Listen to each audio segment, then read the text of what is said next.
Baik, sebelum kita memulai perkuliahan, mari kita bersama-sama berdoa Allah Subhanahu wa Ta'ala. Mudah-mudahan apa yang kita bahas di pertemuan kali ini bisa menjadi ilmu yang bermanfaat untuk diri kita sendiri dan untuk orang lain, dan mudah-mudahan kita diberikan pemahaman sesuai dengan pemahaman Rasulullah Muhammad SAW. Bismillahirrahmanirrahim. Alhamdulillahirabbil alamin. Wassalatu wassalamu ala Rasulillah wa ala alihi wa sahbihi ajma'in. اللهم انفعنا وارفعنا بالقرآن الكريم واهدنا بالآيات والذكر الحكيم وتقبل مني ومنكم تلاوته إنه السميع الغفور. اللهم ارزقنا فهم النبيين وحفظ المرسلين وإلهام الملائكة المقربين. اللهم أغننا بالعلم وزينا بالحلم وأكرمنا بالتقوى وجملنا بالعافية برحمتك يا أرحم الراحمين.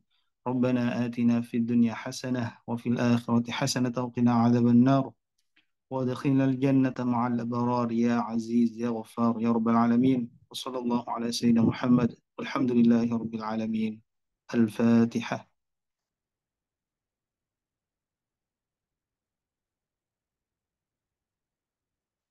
السلام عليكم ورحمة الله وبركاته. Assalamualaikum warahmatullahi wabarakatuh. Ya, selanjutnya saya persilakan kepada pemateri untuk menyampaikan materinya atau makalahnya mengenai tentang eh, muhkam mutasyabih. Saya persilakan dengan hormat. Bismillahirrahmanirrahim. Assalamualaikum warahmatullahi wabarakatuh. Alhamdulillah. Wassalatu wassalamu ala asrafil anbiya wal mursalin wa ala alihi wa sahbihi ajma'in, amma ba'd. Pertama-tama puja dan syukur atas Allah Subhanahu wa taala yang telah mengadakan atau perkuliahan kita hari ini.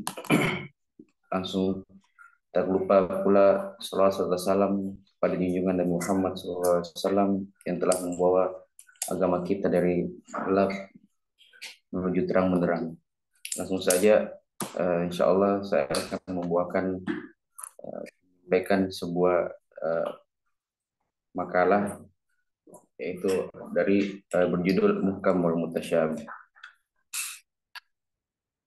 Langsung saja dari bab 1 pendahuluannya. Ada dua dari pendahuluan tersebut, yaitu ada latar belakang dan ada rumusan masalah.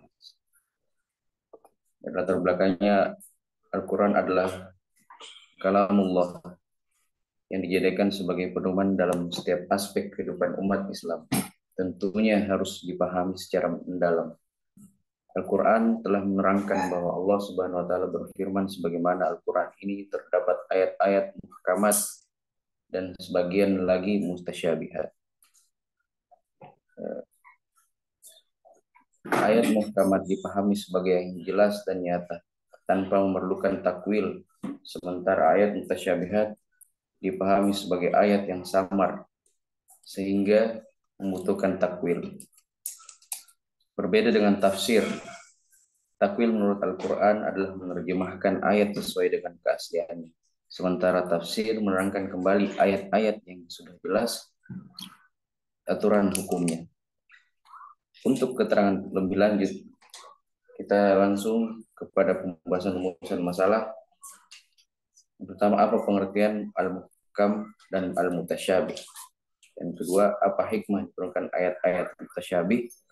Yang ketiga, bagaimana pembagian al-muhkam dan al-mutasyabih? Dan empat, bagaimana penggolongan ayat-ayat mutasyabih? Dan yang kelima, apa saja contoh ayat mutasyabih yang kembali kepada al-muhkam? Langsung saja bab kedua, pembahasan yang pertama, pengertian al-muhkamat dan al-mutasyabihat. Secara etimologi, al-muhkamat berasal dari ihkam dan memiliki banyak makna. Namun, dari sekian banyak makna yang disepakati menurut Az-Zarqani, bermakna al-man'u yang berarti tercegah, yaitu terlarang.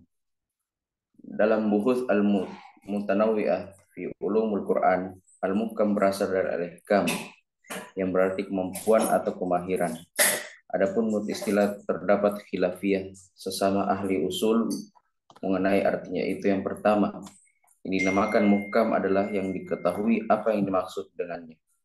Ada kalanya secara zahir atau nyata, dan ada kalanya dengan takwil atau pengalihan artinya. Dan yang kedua dinamakan muhkam adalah apa yang tidak mungkin ditakwilkan, tapi ia hanya satu arah. Dan yang ketiga yang dinamakan muhkam adalah yang jelas atau terang yang dimaksud dengannya, sehingga ia tidak mungkin dihapuskan. Yang keempat, yang dinamakan muhkam adalah apa yang berdiri sendiri dan tidak membutuhkan penjelasan. Yang kelima, yang dinamakan muhkam ialah sesuatu yang kukuh dan bundar sehingga tidak ada seginya.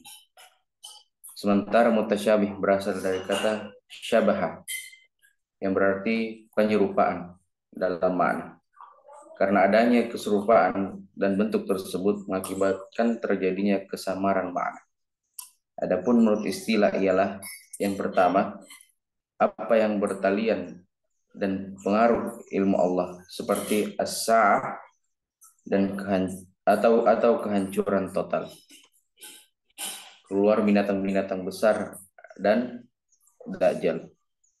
Yang kedua, apa yang tidak dapat berdiri sendiri dan membutuhkan keterangan yang lainnya.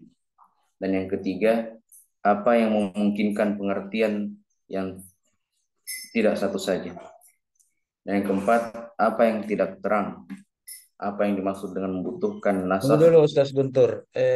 Jangan dibaca makalahnya, dipresentasikan poin-poinnya. Ya, kalau Baik, baca makalah sudah minta di beberapa halaman dibaca. Ya, dipresentasikan poin-poin atau ubah bahasa tulisan dengan bahasa lisan. Ya kan? Nah, begini teman-teman atau begini saudara-saudara, ada yang membagi, ya begitu kan merubah kan? Nah, itu namanya presentasi orang.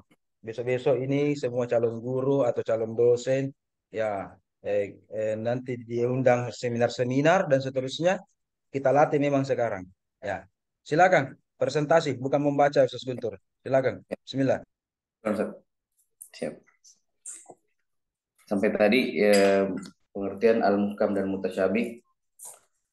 Ada juga menurut Al-Qattan, mutasyabih mengertikan pula ialah keadaan di mana dalam satu kalimat terdapat dua makna yang yaitu tidak ada bedanya dari makna yang lainnya, karena adanya kemiripan di antara keduanya. Yani kedua itu maksudnya secara keduanya yang dimaksud muhkam dan mutasyabih secara konkret atau abstrak. Secara terminologi, tadi kan kita sebutkan secara etimologi. Langsung secara terminologi, banyak pendapat para ulama yang memberikan pengertian tentang ayat al-muhkam dan al-mutasyabih. Sebagaimana pula dikatakan Az-Zarqani bahwa muhkam ialah ayat-ayat yang jelas maksudnya, lagi nyata yang tidak mengandung kemungkinan nasakh, itu muhkam. Sedangkan mutasyabih itu ialah ayat yang tersembunyi maknanya, belum jelas. Kalau kita muhkam itu sudah jelas, dan mutasyabih itu ialah belum jelas. Itu yang pertama yang disebutkan Az-Zarqani. Tidak diketahui maknanya itu mutasyabih secara akli, yaitu secara akal, maupun nakli, di luar akal. Inilah ayat-ayat yang hanya Allah yang mengetahui, seperti datangnya hari kiamat. Itu termasuk ayat mutasyabih. Huruf-huruf yang terputus di awal surah, yakni afawati al-suwar. Pendapat ini dibangsakan Al-Lusi kepada pemimpin-pemimpin madhab Hanafi. Dan yang kedua yang dimaksud dengan yang maksud artian mutasyabih yang dikatakan oleh Az-Zarqani, muhkam ialah ayat-ayat secara diketahui maknanya secara nyata maupun melalui takwil. Sedangkan mutasyabih itu ayat-ayat yang hanya Allah yang mengetahui kembali maksudnya. Nah, kembali lagi seperti hari kiamat, apa yang maksud hari kiamat keluarnya Dajjal. Kita nggak tahu kapan keluarnya Dajjal. Hanya Allahu a'lam. Hanya Allah yang mengetahui simatnya. Terdapat pula lagi kembali lagi disebutkan huruf-hurufnya. Apa itu huruf-hurufnya? Hurufnya seperti mungkin Fawati maksud dengan surah Fawati al-Suwar. Pendapat ini pula dibangsakan oleh ahli sunnah sebagai pendapat yang terpilih di kalangan mereka. Yang ketiga, bukan muhkam ialah ayat-ayat yang tidak mengandung kecuali satu kemungkinan makna takwil, sedangkan mutasyabih ialah ayat-ayat mengandung banyak kemungkinan dan makna takwilnya. Pendapat ini pula yang ketiga dibangsakan oleh kepada Ibnu Abbas dan kebanyakan ahli usul fikih yang ikut. Yang keempat, muhkam adalah ayat yang berdiri sendiri dan tidak memerlukan keterangan, itu muhkam. Sedangkan mutasyabih itu ayat yang tidak berdiri sendiri, dia memerlukan keterangan. Dan diterangkan dengan ayat atau keterangan yang lain pula karena terjadinya perbedaan. Kenapa dia memerlukan keterangan? Karena dia terjadi perbedaan dalam penakwilannya. Pendapat ini diceritakan dari Imam Ahmad radhiyallahu anhu. Dan kelima, muhkam ialah ayat yang seksama susunan atau urutannya yang membawa kepada kebangkitan makna yang tepat tanpa pertentangan. Itu muhkam. Dia tidak bertentangan. Sedangkan mutasyabih ialah ayat yang seharusnya tidak terjangkau dari segi bahasa kecuali bila ada samaannya, indikasinya atau melalui konteksnya. Lafal mustarak ke dalam mutasyabih menurut pengertian ini. Pendapat ini pula yang kelima dibangsakan kepada Imam Al-Haramain. Dan yang keenam, muhkam ialah yang jelas maknanya. Kembali lagi jelas maknanya, tidak masuk kepada iskal kepelikan atau tidak ada masalahnya. Maafi muskilah. Sedangkan mutasyabih ialah lawannya muhkam. Atas isim-isim, atas kata-kata benda. Mustarak dan lafal-lafalnya mubhar. Yani mubhar itu yakni samar-samar. Ini adalah pendapat At-Tibbi. Dan yang ketujuh, muhkam ialah ayat yang ditunjukkan makna kuat. Yani maknanya itu kuat dari lafal nasah dan lafal zahir. Sedangkan mutasyabih ialah ayat yang ditunjukkan maknanya yang tidak kuat. Seperti apa? Yaitu lafal mujmal, muawwal, muskil. Dan ini pula pendapat ini dibangsakan maksudnya diinikan kepada Imam Ar-Razi dan banyak peneliti yang memilihnya. Syekh Muhammad Abdul Azim, kita lihat tabel ini, Muhammad Abdul Azim menerangkan, mengelompokkan, ini banyak pendapat-pendapat, ada 1, 2, 3, 4, ada 4, 5, 6, ada 6 pendapat tentang al-muhkam dan mutasyabih. Sebagaimana yang pertama, tokoh Al-Hanafiyah. Al-Hanafiyah mengungkapkan al-muhkam adalah pendalilan yang jelas yang tidak berkemungkinan terkena nasakh. Sedangkan al-mutasyabih sesuatu yang samar yang tidak bisa dimengerti maknanya, baik secara akal ataupun nukilan nasakh syar'i. Itu hanya Allah yang mengetahui, seperti hari kiamat, huruf muqatta'ah di awal atau di awal-awal surat. Dan yang kedua, ahlus sunnah. Ahlus sunnah itu menyebutkan ayat muhkam yaitu yang diketahui maksud yang diinginkan baik secara zahir maupun takwil. Dan mutasyabih, Ahlussunnah menyampaikan ayat mutasyabih sesuatu yang hanya Allah saja yang mengetahuinya. Kembali lagi seperti hari kiamat dan keluarnya Dajjal. Dan kembali lagi huruf al-muqatta'ah, itu menurut Ahlussunnah. Dan yang ketiga, ulama usul fikih Usul fikih mengatakan muhkam sesuatu yang hanya berkemungkinan takwil dari satu sisi saja. Sedangkan mutasyabih yang berkemungkinan lebih dari satu.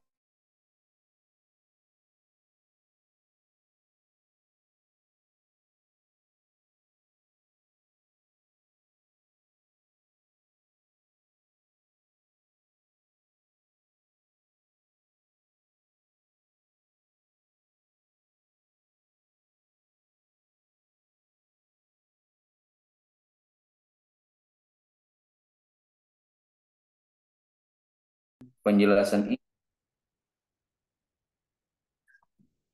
ini banyak disebabkan khilaf menurut Al-Imam Ahmad.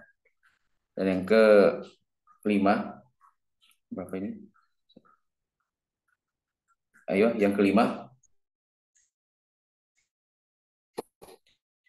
menurut Al-Imam Al-Haramain, yang maksud muhkam ialah tekstual yang bagus dan tersusun, yang berkonsekuensi memberikan makna yang lurus atau benar tanpa penafian.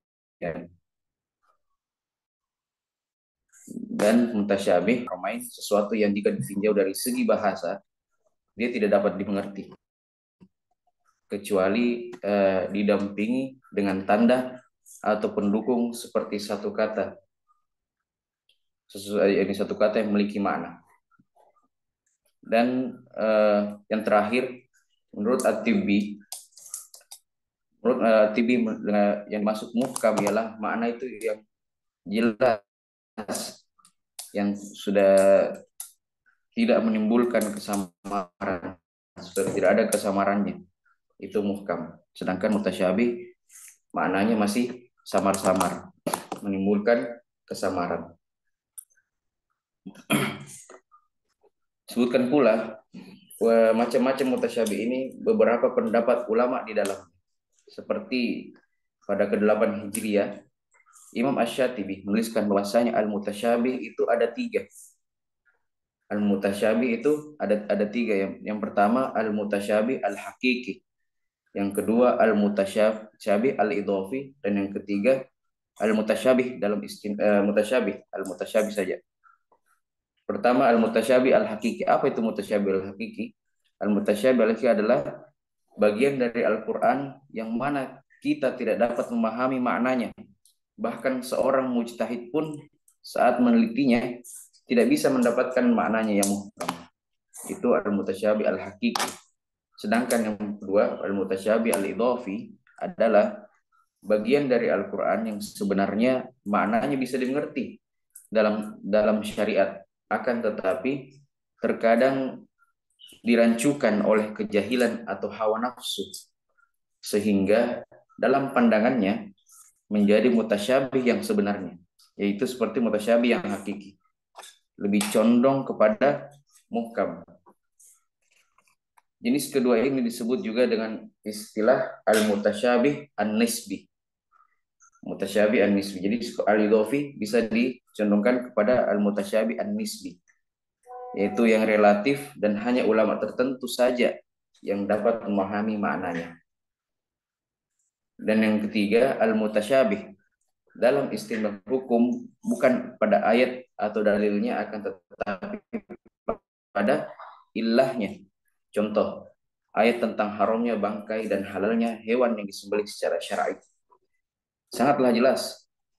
Namun timbul syubhat, kedua daging tersebut tercampur, apakah ini halal untuk dikonsumsi atau menjadi haram. Dia halal karena memakai syariat Islam, membaca kalamullah. Tapi dia haram karena dia sudah menjadi bangkai.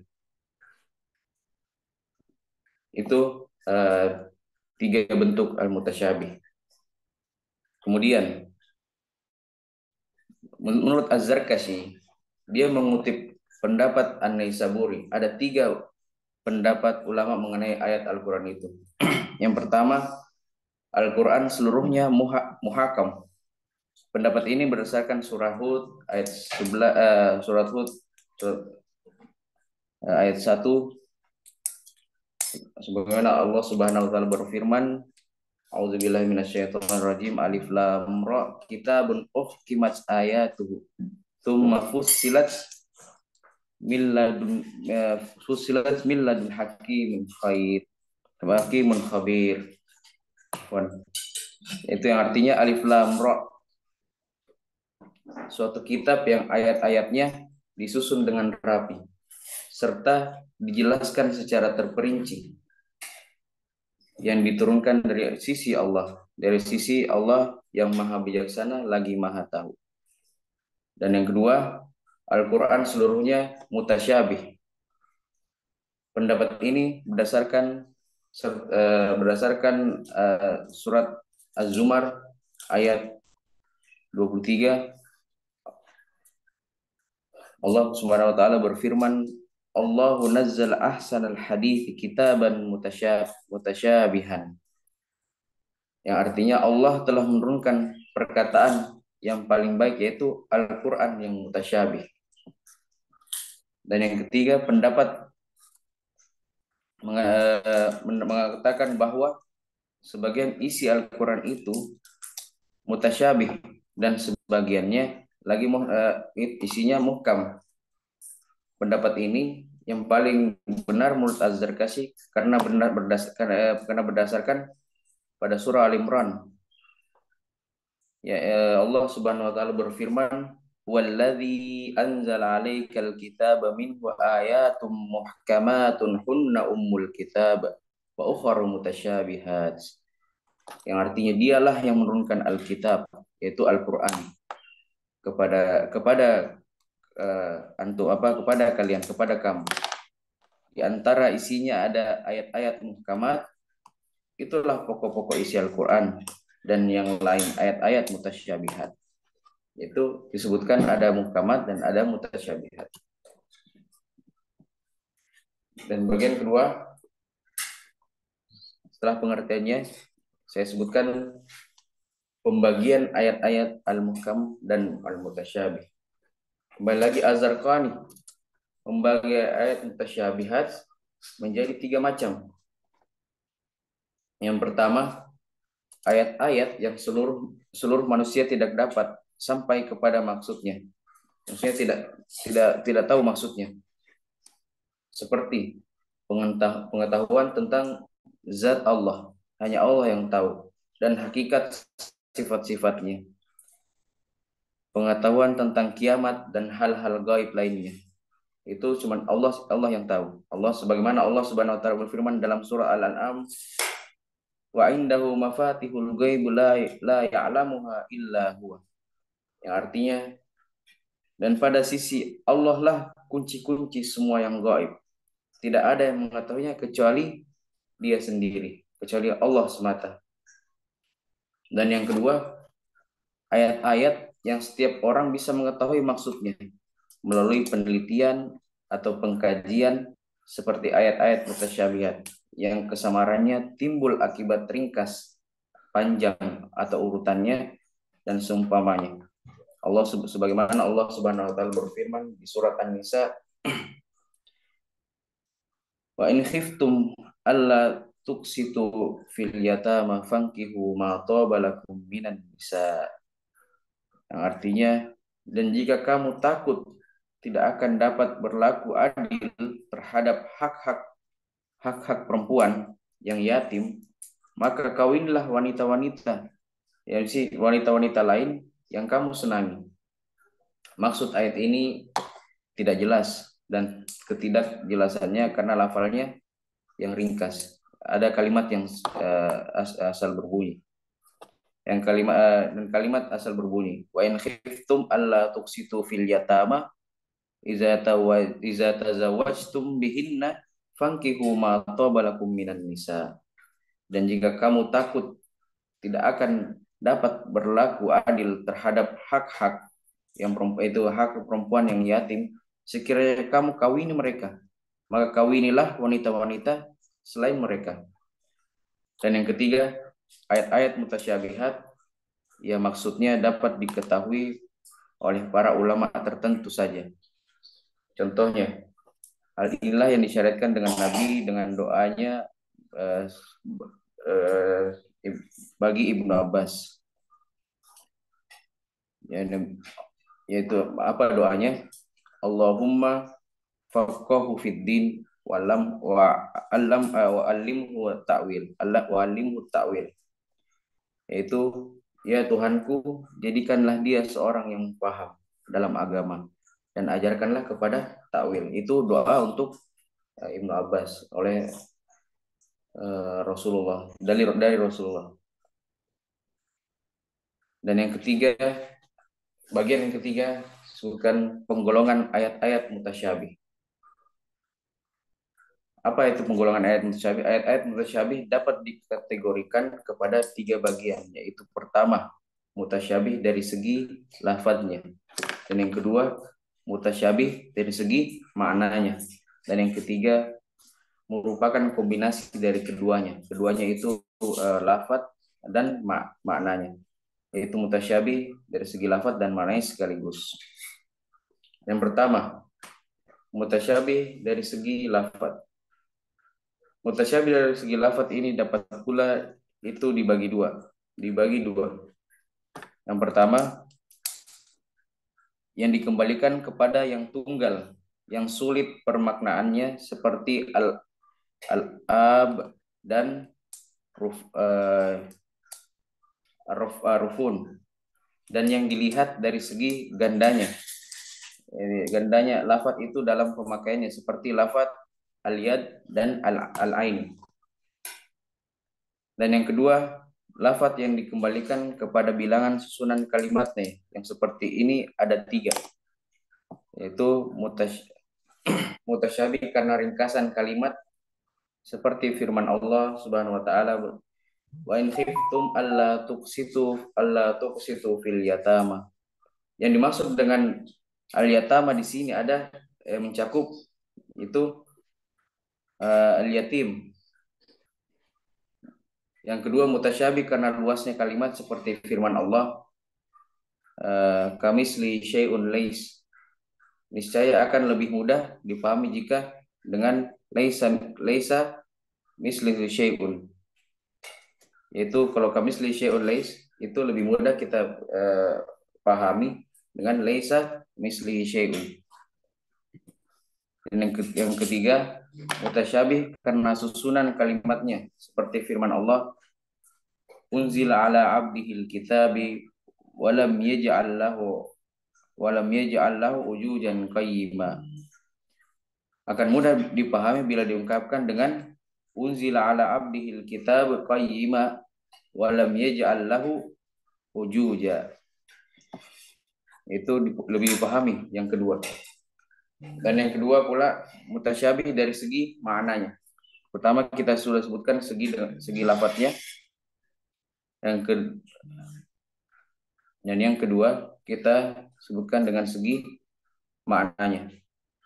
Maknanya mutasyabih adalah menyangkut sifat-sifat Allah, yaitu sifat hari kiamat.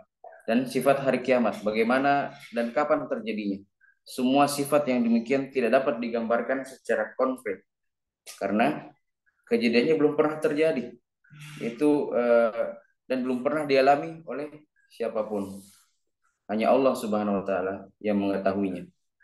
Dan yang ketiga, mutasyabih dari segi lafadz dan maknanya. Digabungkan dari segi lafadz dan makna. Mutasyabih dari segi makna, mutasyabih dari segi ini, menurut As-Suyuti ada 5 macam.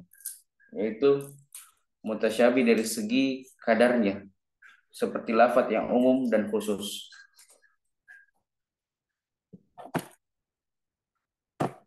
Itu seperti contohnya iqtalul musyrikina. Dan yang kedua, mutasyabih dari segi caranya seperti perintah wajib dan sunnah. Contohnya famkihu ma tabalakum minan nisa. Dan yang ketiga, mutasyabih dari segi waktu seperti nasakh dan mansukh. Contohnya ittaqullaha haqqa tuqatih. Dan yang keempat, mutasyabih dari segi tempat dan suasana di mana ayat itu diturunkan. Misalnya, warrasikhuna fil ilmi. Dan yang terakhir mutasyabih dari segi syarat-syarat, sehingga suatu amalan itu tergantung dengan ada atau tidak adanya syarat yang dibutuhkan. Contohnya ibadah salat dan nikah tidak dapat dilaksanakan jika tidak cukup syaratnya. Jadi kita melakukan nikah atau salat harus ada syaratnya. Yang keempat, dan bagian keempat, contoh ayat mutasyabih yang kembali kepada al-muhkam. Bagaimana firman Allah Subhanahu wa taala, innallaha yaghfiru dzunuba jami'a. Sungguhnya Allah mengampuni dosa-dosa itu semuanya. Ini termasuk mutasyabih. Kenapa? Karena mengandung dua pengertian, yaitu Allah mengampuni dosa semuanya bagi yang bertobat, dan yang kedua pengampunan dosa secara keseluruhan. Jadi ada dua dari ayat tersebut, innallaha yaghfiru dzunuba jami'a. Maka dikembalikan kepada muhkamah. Adapun dikembalikan dari mutasyabih kepada al-muhkamah ialah firman Allah Subhanahu wa taala, wa inni laghaffarul liman taba wa amana wa amila shalihan tsumma ihtada. Yang artinya sungguhnya aku, yaitu sungguhnya Allah benar-benar suka mengampuni bagi siapa yang bertobat, beriman dan beramal soleh. Dari ayat muhkamah ini terlihat bahwa Allah telah mengampuni dosa-dosa semua, tapi bagi siapa yang bertobat kepadanya, beriman kepadanya, dan mengikuti jalan hidayahnya. Dan yang kedua, ayat mutasyabih, sebagaimana Allah Subhanahu wa taala berfirman, inna nahnu nazzalna dzikra wa inna lahu lahafizun. Sungguhnya kamilah yang telah menurunkan Al-Quran, dan sungguhnya kami ialah penjaga yang benar-benar. Ayat ini mengandung dua pengertian. Ada dua pengertian dari ayat ini. Pertama, kalimat inna, yaitu kami, mengandung pengertian satu yang diagungkan dan ada kebenarannya. Dan yang kedua, inna itu untuk jamaah atau sekumpulan banyak orang. Dari kata nahnu, pengertian seperti ini adalah batil. Maksudnya pengertian yang kedua ini adalah batil. Oleh sebab itu, maka kita harus kembalikan ia kepada ayat muhkamah. Ia memungkinkan pula menunjukkan bahwa dialah, yaitu dia Allah yang diagungkan, satu dan sampingnya ada yang lain. Ayat ini dijadikan dalil oleh orang-orang Nasrani yang berarti tunggal atau bertrinitas, yaitu bertuhan kepada Allah, dan yang kedua Yesus, yaitu maksud Nasrani, dan yang ketiga itu Roh Kudus. Adapun ayat mutasyabih yang kita kembalikan kepada muhkam antara lain, Allah Subhanahu wa taala berfirman, ilahukum ilahu wahid, yaitu Tuhanmu ialah Tuhan yang satu. Itu cuma Allah semata. Tidak ada Allah mengangkat anak. Allah tidak mempunyai anak. Walladzina hum ala salawatihim hafizun. Katakanlah ialah itu Allah lah yang Maha Esa. Allah As-Samad. Ayat ini termasuk muhkamat yang dimaksud dengan inna. Itu hanyalah Allah yang Esa, yang mengagungkan dirinya. Dan yang kelima, hikmah diturunkannya ayat-ayat mutasyabih. Ulama menyebutkan beberapa hikmah dari adanya ayat-ayat mutasyabih. Yang pertama, mengharuskan upaya yang lebih banyak untuk mengungkap apa maksudnya mutasyabih, sehingga dengan demikian menambah pahala, dan kita pasti menambah pahala. Dan yang kedua, seandainya Al-Quran seluruhnya muhkam, misalnya hanya ada satu mazhab, sebab penjelasannya itu akan membatalkan semua mazhab, selainnya. Selanjutnya, hal ini akan mengakibatkan para penganut mazhab tidak mau menerima dan memanfaatkannya, tetapi mengandung muhkam dan mutasyabih. Maka masing-masing dari penganut mazhab itu akan mendapatkan dalil yang menguatkan pendapatnya. Dengan demikian, maka semua penganut mazhab memperhatikan dan memikirkannya. Jika mereka terus menggalinya, maka akhirnya ayat-ayat yang muhkam menjadi penafsir ayat-ayat mutasyabih. Dan yang ketiga, apabila Al-Quran mengandung ayat-ayat mutasyabih, maka untuk memahaminya diperlukan cara penafsiran dan tarjih antara satu dan yang lainnya. Selanjutnya, hal ini memerlukan kepada berbagai ilmu seperti ilmu bahasa, gramatikal, ma'ani, bayan, penjelasan, usul fikih, dan lain sebagainya. Seandainya tidak demikian, niscaya tidak akan muncul ilmu-ilmu tersebut. Al-Quran pula berisi itu dakwah kepada orang-orang tertentu dan umum. Itu Al-Quran itu isinya dakwah kepada manusia dan yang umum. Pada orang-orang yang tertentu dimaksudkan, dan yang umum. Orang-orang awam biasanya tidak menyukai hal-hal yang bersifat abstrak, karena dia pasti kaget apa itu misalnya sifat abstraknya. Karena itu jika mereka mendengar tentang mereka dengar sesuatu yang ada tetapi tidak berwujud fisik dan berbentuk, maka ia akan disangka itu bahwa hal itu tidak benar, itu begitu yang dimaksud. Kemudian ia terjerumus ke dalam tatil, yaitu penyediaan sifat-sifat Allah. Oleh sebab itu sebaiknya mereka diajak kepada orang-orang awam itu diajak bicara dengan bahasa yang menunjukkan kepada sesuai dengan imajinasinya, hayalannya, dan dipadukan dengan kebenaran yang bersifat empirik. Yaitu kalau kita ketemu sama orang awam, kita harus menyesuaikan, jangan dengan kata-kata yang tinggi, karena akan kaget.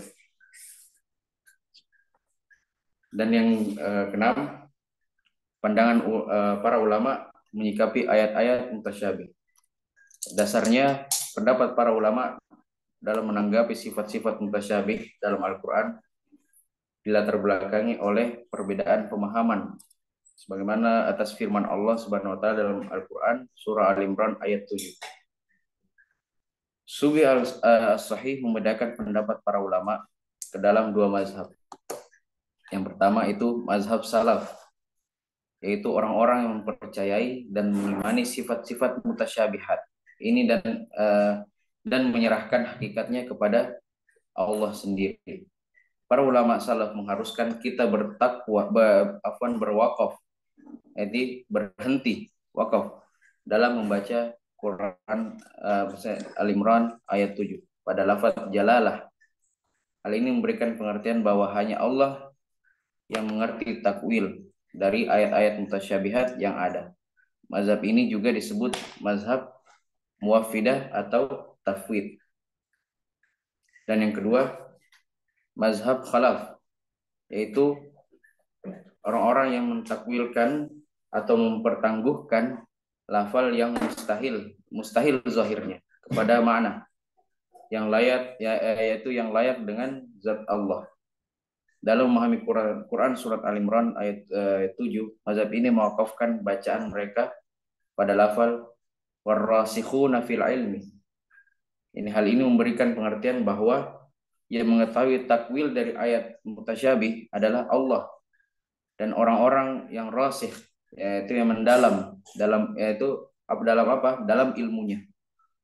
Mazhab ini disebut juga mazhab mu'awwilah atau mazhab takwil. Berikut ini disebutkan beberapa contoh sifat-sifat mutasyabih yang menjadikan perbedaan pendapat antara mazhab salaf dan khalaf. Yang pertama, lafal istawa, Pada Al-Quran surah Thaha ayat 5 Allah berfirman, artinya Tuhan, yaitu Tuhan yang Maha Pemurah yang bersemayam di atas ars. Dalam ayat ini diterangkan bahwa pencipta langit dan bumi adalah Allah yang Maha Pemurah dan yang bersemayam di atas arsy.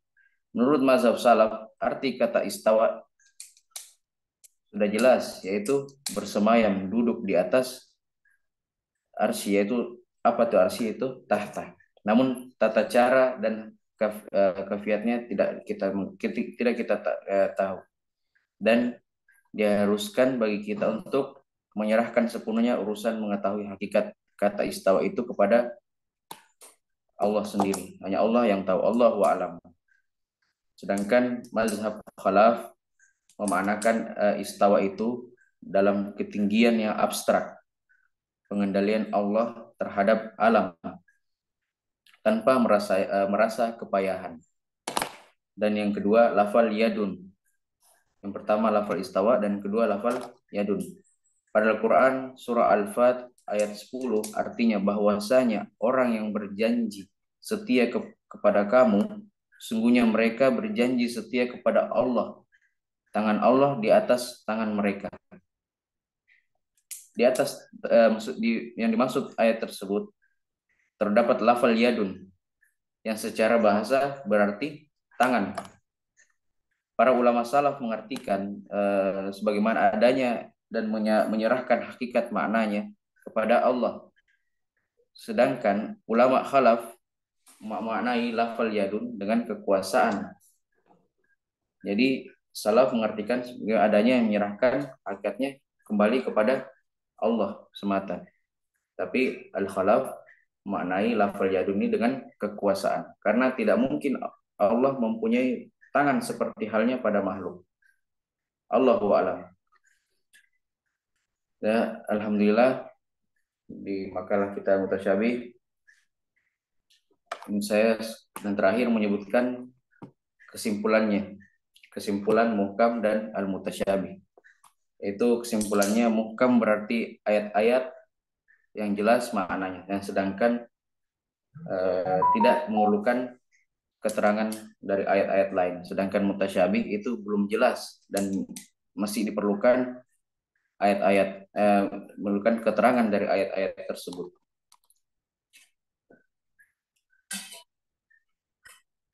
Ayat muhkaman juga dapat dipahami sebagai yang jelas dan nyata tanpa memerlukan takwil. Sementara ayat mutasyabih dipahami sebagai ayat masih samar sehingga masih membutuhkan takwil. Pandangan para ulama adanya ayat mutasyabih dikemas dengan dua mazhab, yaitu mazhab salaf dan mazhab khalaf. Mungkin demikian makalah saya dari muhkam dan mutasyabih. Apabila ada kata yang salah, mohon maaf. Dan apabila ada yang mungkin ada yang benar, semoga itu datang dari Allah Subhanahu wa taala. Wassalamualaikum warahmatullahi wabarakatuh.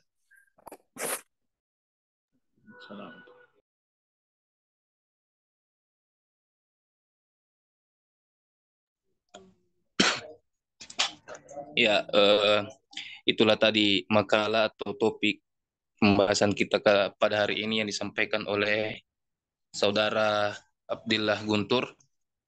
Jadi bagi teman-teman yang belum paham atau masih ada yang menjanggal di pikirannya tentang pembahasan kita kali ini muhkam mutasyabih, saya buka sesi tanya jawab untuk teman-teman. Jadi bagi teman-teman yang ingin bertanya, saya persilahkan dengan hormat. Ustaz. Ya. Tafadhal. Bismillahirrahmanirrahim. Assalamualaikum warahmatullahi wabarakatuh. Assalamualaikum. Kita ketahui bersama yang telah dipaparkan oleh pemateri bahwa muhkam ialah ayat yang berdiri sendiri dan tidak memerlukan keterangan. Sedangkan mutasyabih ialah ayat yang tidak berdiri sendiri tetapi memerlukan keterangan tertentu. Yang ingin saya tanyakan ialah, apakah dalam pemaknaan muhkam mutasyabi ini ada segelintir ulama yang pro kontra terhadap hal ini? Kemudian yang kedua ialah, mungkin pemateri bisa memberikan contoh atau sedikit gambaran kepada teman-teman terkait dengan ciri-ciri yang dipaparkan oleh Imam Asy-Syatibi, yaitu mutasyabi al-hakiki dan mutasyabi al-idhafi. Mungkin itu saja. Assalamualaikum warahmatullahi wabarakatuh. Assalamualaikum warahmatullahi wabarakatuh. Apa Ustaz? Coba yang kedua, Ustaz. Pertanyaan yang kedua tadi. Mungkin Ustadz Abdillah bisa memberikan contoh atau sedikit gambaran terkait dengan ciri-ciri mutasyabi yang dipaparkan oleh Imam Asy-Syatibi, yaitu mutasyabi al-hakiki dan mutasyabi al-hidhafi. Karena yang mutasyabi saja itu kan sudah diberikan contoh, saya lihat di makalahnya. Mungkin itu saja.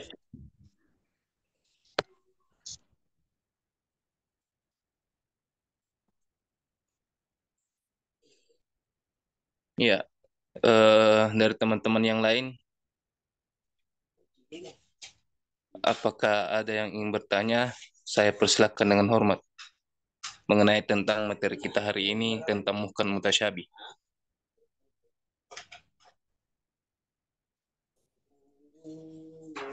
Ya, tafadhal Saudara Hikmawan Aldi Sakti. Ya, oke. Terima kasih kepada moderator atas kesempatannya. Bagus sekali materi yang disampaikan oleh Saudara Ustaz Abdullah Guntur mengenai muhkam dan mutasyabi. Nah, ini kira-kira ada yang menarik menurut saya mengenai bagaimana pendapat saudara pendapat pemakalah mengenai tentang, kita kan tadi sudah tahu bahwa muhkam dan mutasyabi itu adalah sesuatu yang apa, muhkam itu adalah ayat yang sudah jelas maknanya, artinya sudah kokoh. Nah, tidak memerlukan apa, masukan-masukan atau keterangan-keterangan selanjutnya. Kemudian mutasyabih itu adalah ayat yang maknanya belum jelas sehingga memerlukan penafsiran, penawaian dan lain sebagainya.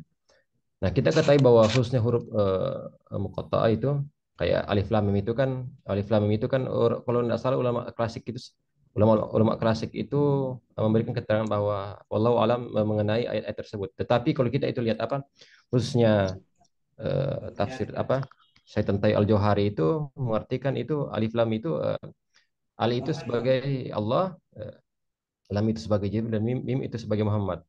Nah, menurut pemateri, bagaimana menurut pemateri mengenai ulama-ulama atau tidak usah ulama, kita sajalah yang coba mengkaji ayat-ayat muhkam yang sudah jelas. Nantinya tadi sebagaimana dijelaskan bahwa tidak perlu apa, atau bagaimana pendapat-pendapat ulama yang berusaha untuk menakwilkan atau memberikan pandangannya mengenai ayat-ayat yang statusnya sebagai muhkam. Khususnya ulama-ulama kontemporer sekarang itu kan banyak untuk mencoba menakwilkan atau memasuki atau mendalami lagi ayat-ayat yang sifatnya muhkam.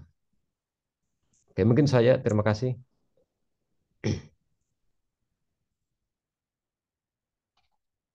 Ya, jadi sudah 2 pertanyaan yang masuk, sudah 3 pertanyaan yang masuk. Mungkin kita persilakan dulu pemakalah untuk menjawab pertanyaan yang sudah diberikan oleh teman-teman kita. Tafadhal, Ustaz.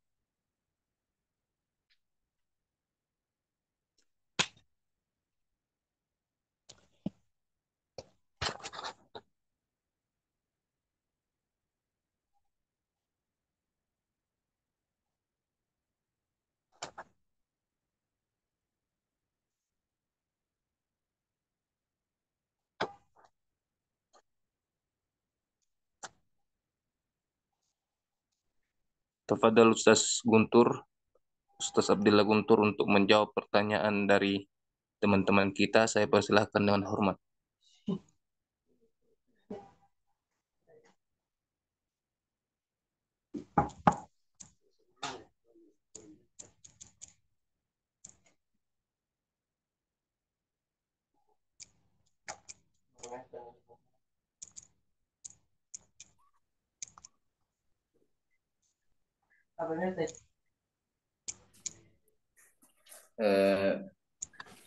Inilah ini berdasarkan dari saya sendiri.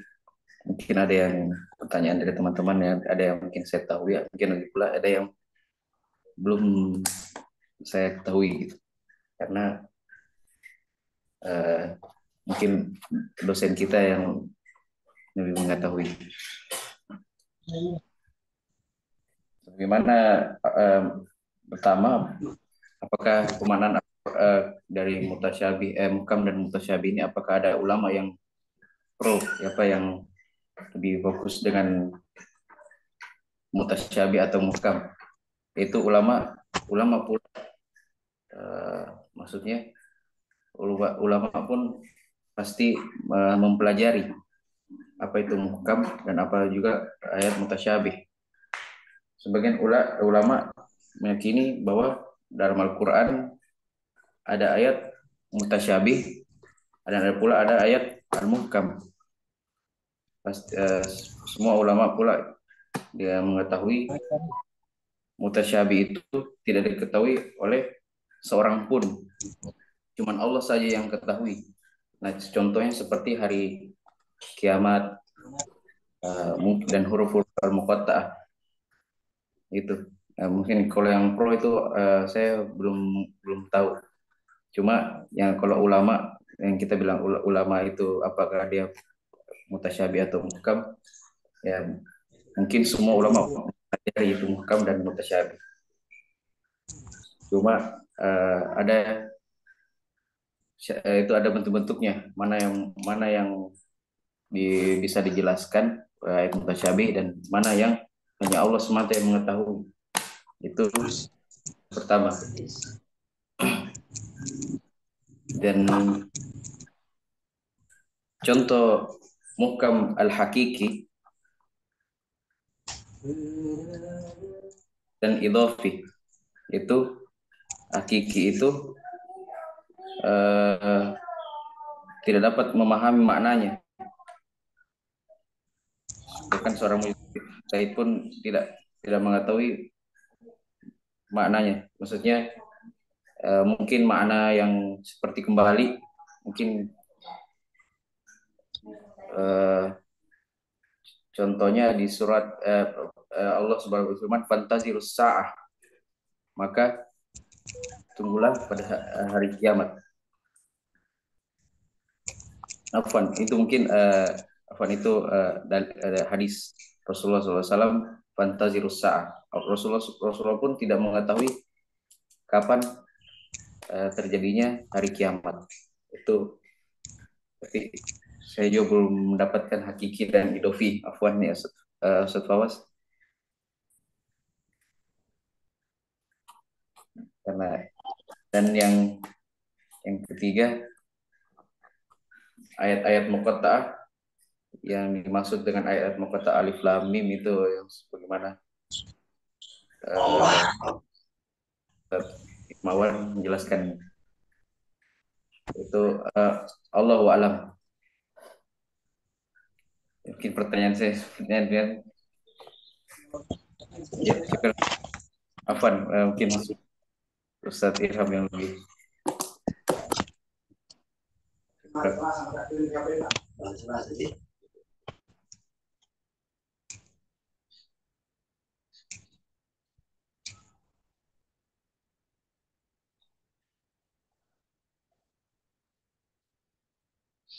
Ya, saya persilakan kembali Saudara Abdillah Guntur untuk menjawab pertanyaan dari Saudara Hikmawan Aldi Sakti.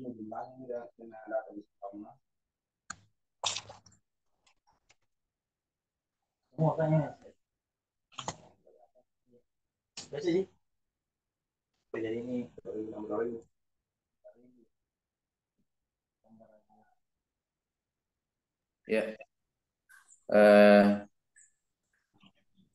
maksudnya bagaimana cara mendalami ayat-ayat muhkam sebagaimana Allah Subhanahu wa taala berfirman,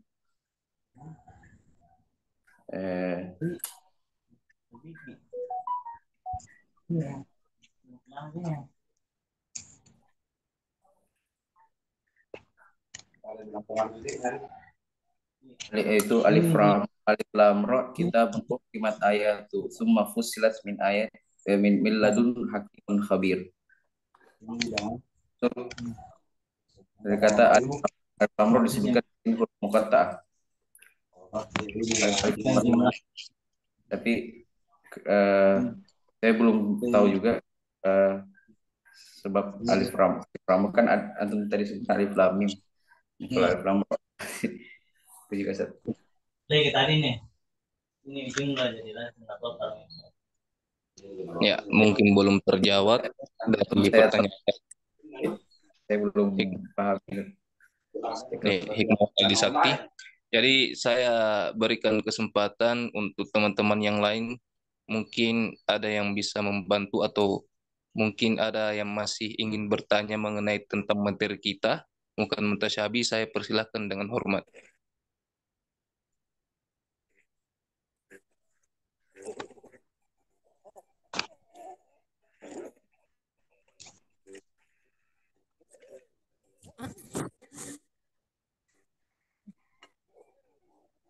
Ya, Saudari Nurmaida mungkin.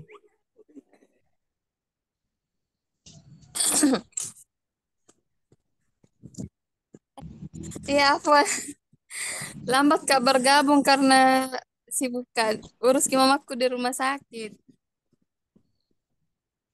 Saya tidak mat baru Kak masuk. Oh iya.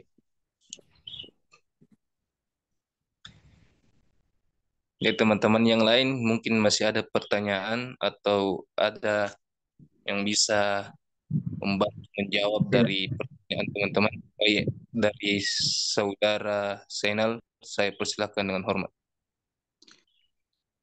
Ya, mungkin ini apa namanya, ingin bertanya juga sedikit mengenai muhkam mutasyabihat ini.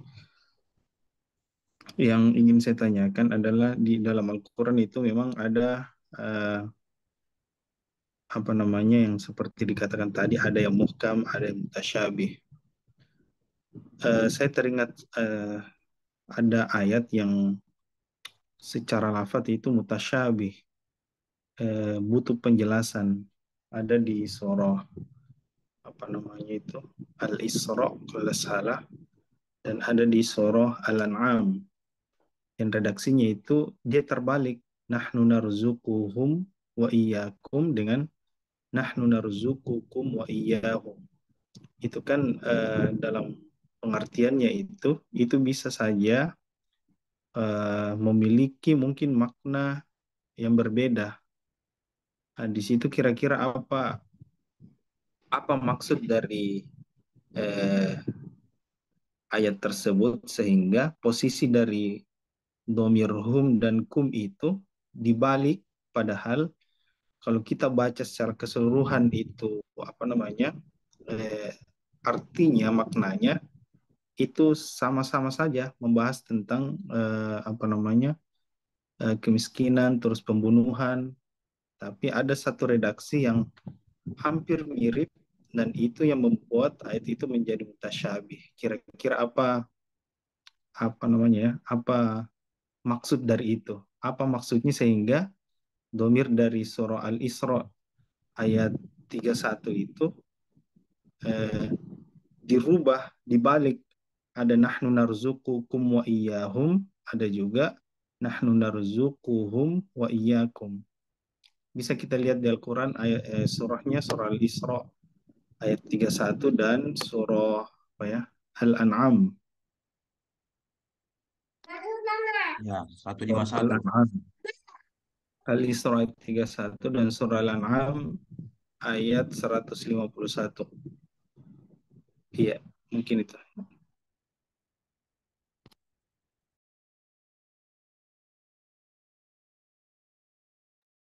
Ya, saya persilakan saudara Pemakalah Abdullah Guntur untuk menjawab pertanyaan dari saudara Ustaz Zainal.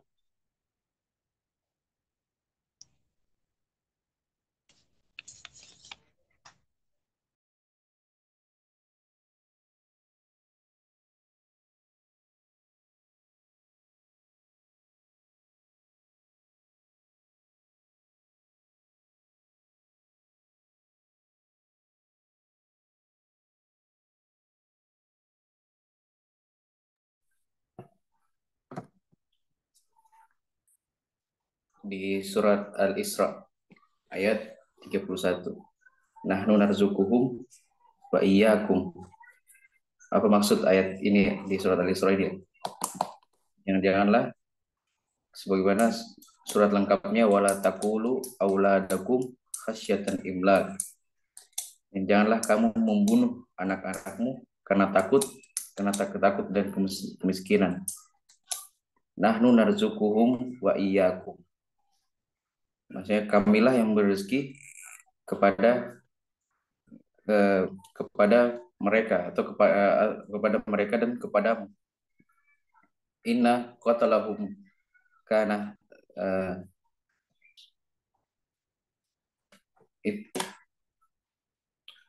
inna qatalahum kana khitaan kabira. Jadi sungguhnya membunuh mereka itu sungguh suatu dosa yang besar. Yang dimaksud dengan surah ini, janganlah kalian takut kepada kemiskinan, karena disebutkan kan surat ini mereka takut membunuh anak-anak mereka karena takut kemiskinan, seperti bangsa Arab jahiliyah dahulu. Rasyatul jadi membunuh anak-anaknya karena takut kemiskinan.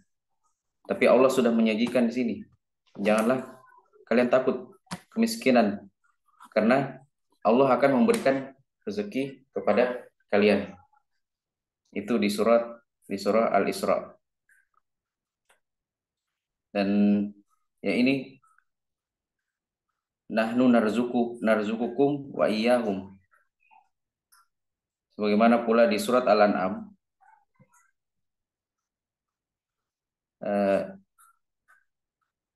Qul ta'alu atlu ma harrama rabbukum alaikum. Ini ayat lengkapnya. Alla tusyriku bihi syai'an wa bil walidaini ihsana wa la taqtulu auladakum min imlak. Sama dengan takut kemiskinan. Jangan mereka membunuh anak-anaknya karena takut kemiskinan. Nahnu narzukukum wa iyyahum. Ya, yang dimaksud di surat Al-An'am nahnu narzukukum wa iyyahum,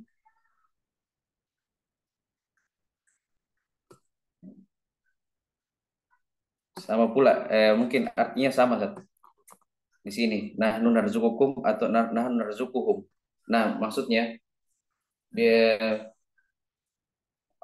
Allah Subhanahu wa taala memberikan semua hambanya, memberikan rezeki pada semua hambanya apabila dia sudah beriman kepadanya. Ini maknanya sama, nahnu narzukuhum dan nahnu narzukukum.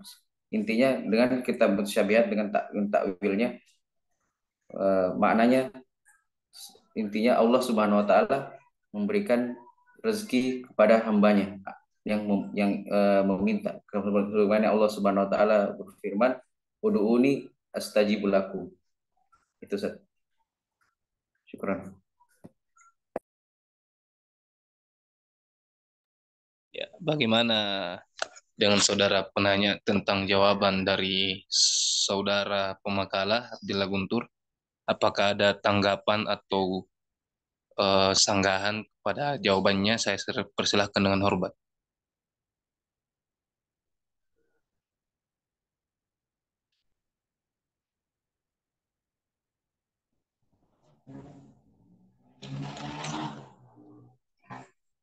Bagaimana penanya?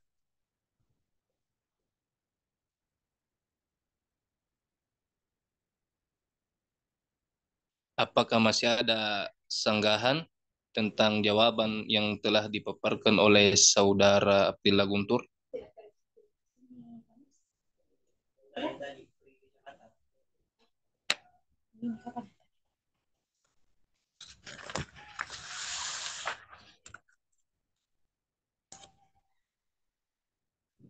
Ya, sementara tidak ada dulu, Ustaz Abdal. Oh, siap.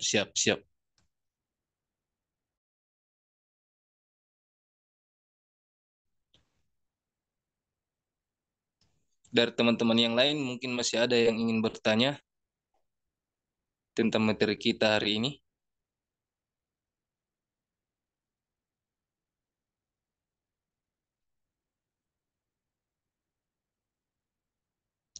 Ya, kalau sudah tidak ada yang ingin bertanya lagi, saya kembalikan kepada dosen kita, ustaz kita, untuk memberikan pengayaan atau penguatan tentang materi kita pada hari ini.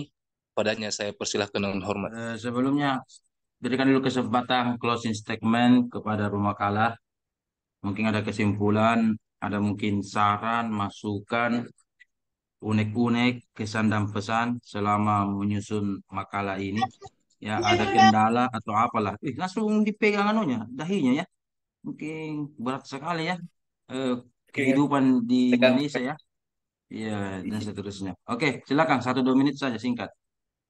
Iya, eh, singkat. Kesimpulannya dibuat muhkamar mutasyabih itu ya di saya sendiri yang saya pahami di makalah saya yaitu ada macam-macam.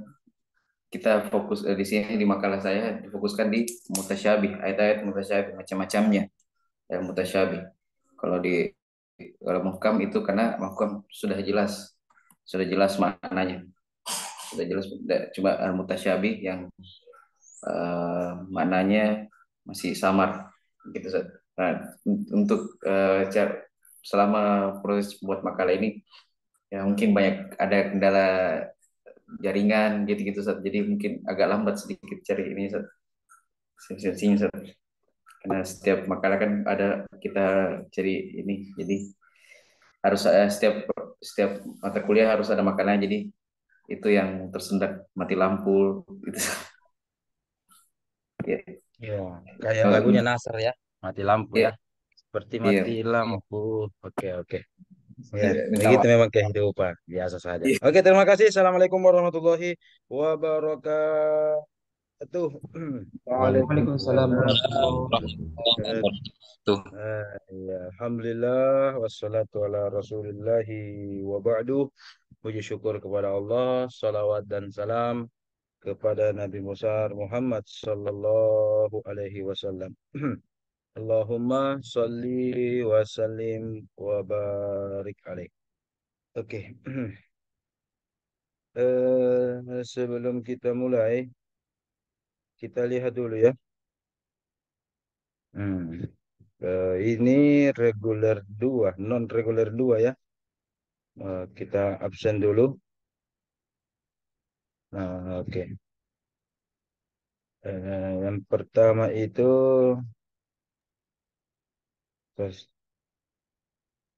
Zainal. Zainal. Hadir ya. Oke, mantap.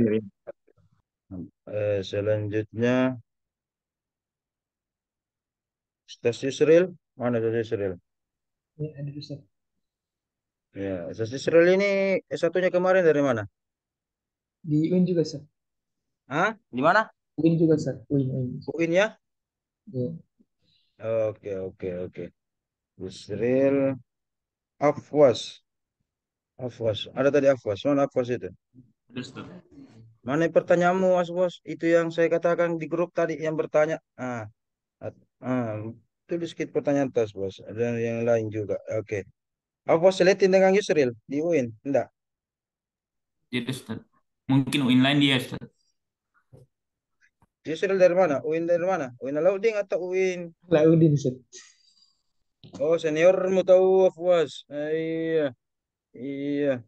Begini misalnya. Oh iya, kau juga pernah kemarin nyanu zaman online kuliah, jadi biar senior seniormu tidak tahu ki. Sekarang kenalan ku dulu. Ini. Subhanallah. Hikmawan Aldi. Hikmawan apa Ustaz. ini? Palopo ya? Dari mana ya? Iya, iya, Ustaz. Ya, yang Palopo ya. Ini Ini Kendari, Ustaz. Oh, Kendari. Iya, iya. Tinggal di Palopo. Kendari. Oh, dari Kendari tapi ya yang Palopo. Biasanya Sama Ian Kendari, Ustaz. Ian Kendari, ya, tapi aslinya orang Palopo. orang Palopo dari ya yang Kendari, jadi sama Iya, Ustaz Gapar semua ya. iya, Ustaz iya. Gapar, Sama Ustaz Akbar, Ustaz gitu Akbar, ya. iya. Iya. Iya, oke. Nah, ini Kendari ini. Abdul, ketua kelas. Oke. Guntur. Guntur Bumi nih. Oke, Ustaz Maida silakan. Silakan jaga orang tuanya Ustaz Maida. Ustaz Gampang juga. Ya, enggak mati lampu nih. Bagus nih. Oke. Jumlahnya memang Ya, 7 orang ya. 9 orang ya. 9 orang. Ada yang alfa? 8 orang Ustaz. Oh iya, 8, 8, 8. Sorry. Iya, dengan saya padanya. Partisipan. Iya. Oke. Oke, Keti, kalau tidak ada nanti datanya atau tidak ada, maksud saya tidak ada Zoom-nya, ya informasikan 1 hari sebelumnya atau malamnya saya buatkan juga lagi Zoom ya. Ya. Nah, tapi kalau tidak ada, Siap, Ustaz. saya patenkan ini Zoom, saya atur setiap hari Sabtu ini, setiap Anda kuliah bisa klik ya. Mata pelajaran kita ini. Boleh. Oke, oke. Iya, Ustaz. Iya. Itu Zoom pribadi tapi tidak apa-apa, pakai saja. Oke, oke. Selanjutnya, Bismillahirrahmanirrahim. Eh, saya mau tanya dulu pemakalah. Saya tidak melihat satu footnote pun dalam makalah tak pemakalah. Ustaz Guntur, coba diceritakan kenapa bisa tidak ada footnote-nya? Apakah ini ijtihad pribadi pemakalah atau lupa atau bagaimana ini? Silakan. Tidak ada, biar satu, biar setengah tidak ada mentung footnote-nya. Iya. Kenapa bisa? Eh, Sama saya searching, ambil di Google Ustaz. Karena belum sempat di Google, jadi saya ini apa namanya, udah tahu kitab mana dia ambil, karena itu di pemakaman lain saya ambil Ustaz. banyak banyak Iya, makalah, terus saya ambil Ustaz, betul, isinya gitu. betul. Ada beberapa memang. Saya sudah turniting makalah Anda memang. Hasilnya memang banyak dari internet, ada dari blog, ada mungkin dari kampus Iya, lain. iya, Bahkan saya websitenya ini sudah jelas juga dari saya, lengkap. Saya sudah turniting, iya, ya, saya turniting itu istilahnya itu bahan bahan bahan nyata itu, ya bahan jadi iya di Ustaz. Google, bahkan Google ya. Makanya tidak pakai Saya footnote ya. Oke, oke, oke. iya Ustaz. Terus saya mau Nanti cari kitab juga. Iya kitabnya Ustaz. langsung. Oh iya, iya, iya, iya, betul. Bagus kalau cari kitabnya. Tadi dikatakan Sarkoni, Sarkashi, Al-Manna Al-Qattan itu bahkan kitabnya bahasa Arab, lebih-lebih lagi sudah banyak yang terjemah juga ya. Apalagi Guntur ini alumni anu ya. Dari mana? Syam. Syam atau dari Yaman? Dari Sudah mana? Ustaz. Sudah, Di mana? Di sudah. mana? Oh, Sudan ya, Sudan. Sudan berarti bahasa Arabnya Guntur bagus ya. Oh, dari Sudan ini ya. Oke, oke. Tinggal tadi saya lihat mungkin anu beberapa kali tergelincir anu membaca ayat tak. Apakah hurufnya Iya. salah atau harakatnya salah atau mungkin kacamata tak Eh, apa ganti itu kacamata atau mungkin minus atau apa itu? Kecilan Iya, Ustaz, habis iya atau pakai mungkin karena HP kecil. Iya, iya, iya kan?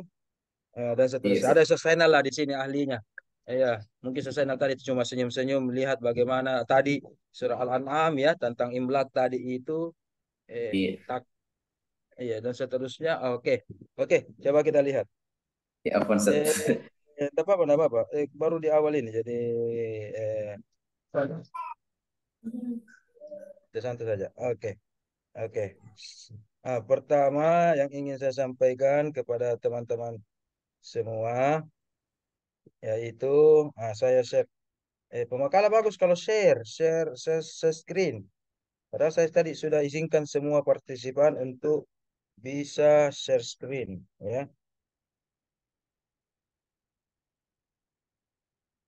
Ya, oke, oke, oke, oke. Yang pertama, makalah yang bagus itu ciri-cirinya bagaimana, ya? Oke, makalah yang bagus itu ciri-cirinya bagaimana? Nah, supaya ditahu ini.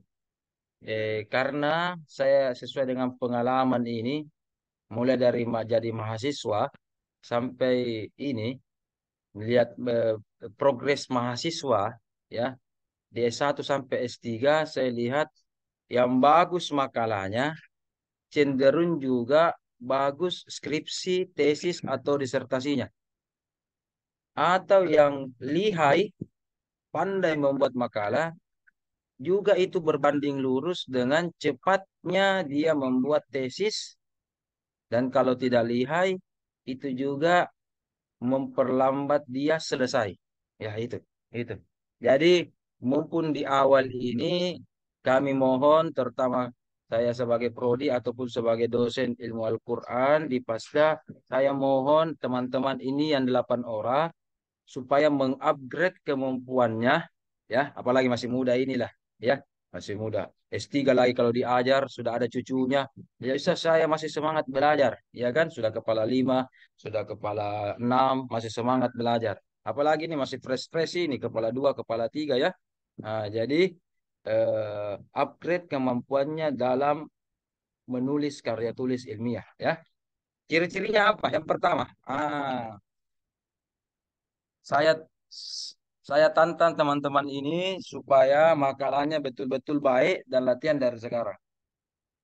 Kemudian karena ini sudah berapa yang ujian-ujian tesis, ya, itu lambat lambat selesai karena ketika di Turnitin lebih daripada standar. Nah, lebih daripada standar. Banyak sekali persennya. Nah, ya. Dan ada sempat yang lolos, bukan kesalahan prodi, tetapi mungkin staf prodi itu lupa berkasnya. Nah, kenapa lolos gini? Jalan nih. Bukan saya pembimbing atau pengujinya.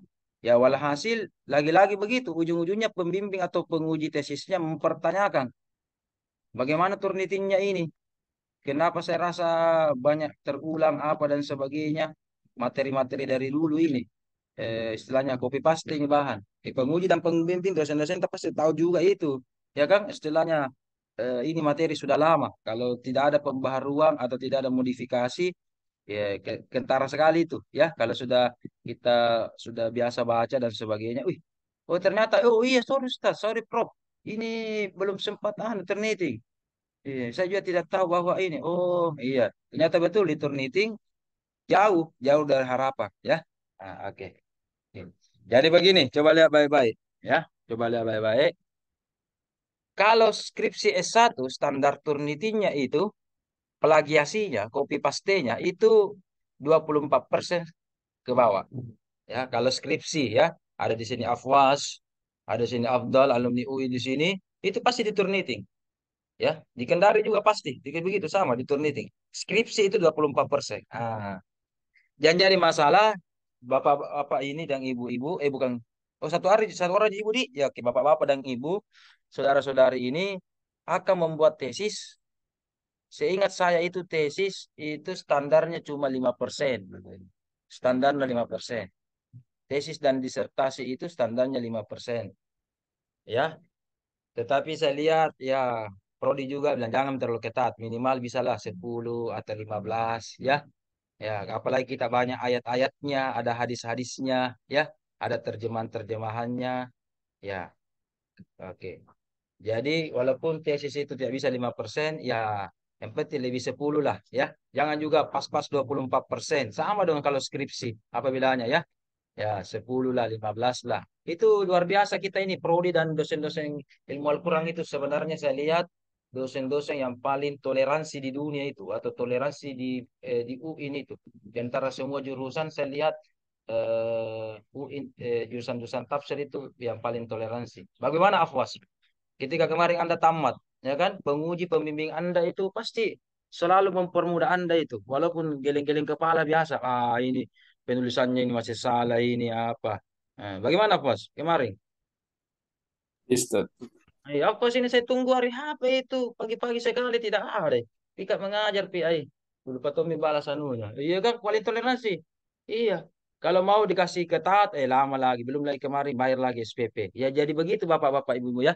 Jadi kalau lama kita selesai, keuangan tak juga itu terbatas, bayar kita terus SPP. Ya. Nah, Guntur juga, mentang-mentang kau beasiswa Guntur. Beasiswa mahasiswa asing, jangan lama selesai ya. Ah, kasih cepat selesai supaya prodi itu akreditasinya juga semakin baik. Sekedar informasi, prodi kita ini sekarang akreditasinya baik, ya, baik. Tidak bisa tidak bisa unggul kemarin karena senior-senior kalian itu banyak yang 3 tahun yang lalu ya ke atas ya, banyak yang lambat sekali selesai. Lambat sekali selesai.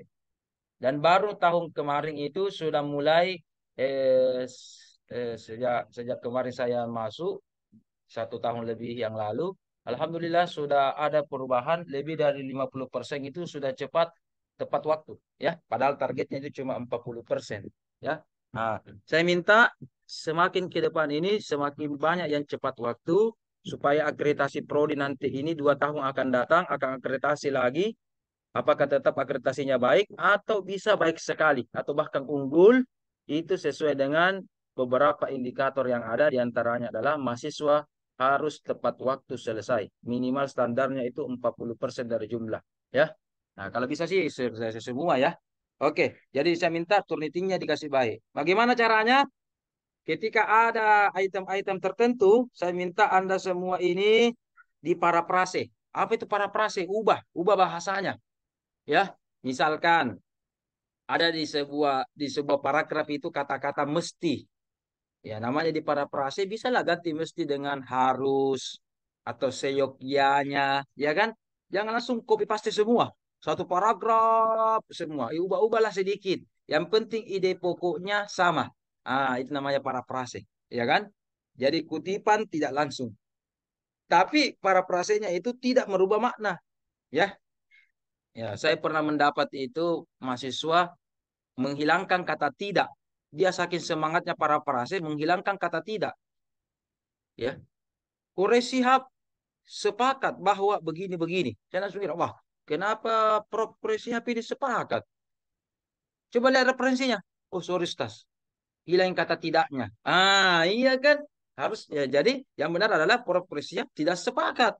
Yang Anda tulis Prof. Shihab sepakat. Ah, atau Prof. Shihab berpendapat, harusnya tidak berpendapat. Ah, itu bahaya itu, ya. Tetapi parafrasenya harus teliti. Kemudian yang kedua adalah eh, sesuai dengan pedoman KTI UIN Alauddin Makassar. Jadi penulisan tak ini harus sesuai dengan pedoman. Abdul, bagaimana teman-teman ini Abdul? Sudah ada semua pedoman KTI-nya? Sudah ada? Atau jangan-jangan belum ada? Hmm, Yes, Tas. sudah ada ya? Oke, bagus. Dan ingat, walaupun sekarang belum ada pedoman KTI terbaru, ya, tetapi per 1 September itu sudah ada yang ditandatangani oleh rektor, minimal ada pedoman indikasi 7 poin yang Anda lakukan. Ini. Silakan bagi yang mau foto, mau ini. Ini. Pasti Anda dapat ini, apalagi maba, pasti Anda dapat ini. Jadi dulu coba lihat poin keempat. Dulu Anda menulis Times New Roman, ya. Afwas yang belum ini baru, Afdal juga beberapa tahun yang lalu dan setelah Yusri, itu mungkin dulu mengetik masih Times New Roman, ya. Sejak tahun ini sampai akan datang, saya minta terutama di makalah ini ke depan, saya minta makalahnya ini ubah bentuk camriah. Itu bentuk camriah, ya. Ini kisi-kisi ini tujuh nanti eh, istilahnya pengantar hal-hal yang pokok yang banyak berubah nanti di pedoman KTI tahun depan. Tetapi gunakan memang sekarang. Ya minimal 7 lah. Jadi minggu depan, tahun depan mungkin akan selesai bagaimana pedoman KTI terbaru 2024. Ada banyak yang berbeda. Di antaranya 7 poin ini dulu yang sudah disepakati pasti berbeda. Jadi Anda sebagai maba kurang lebih pasti menggunakan ini. Belajar memang mati, ya. Oke, kita baca dari pertama. Karya tulisnya itu harus berbasis Mendeley. Berbasis Mendeley.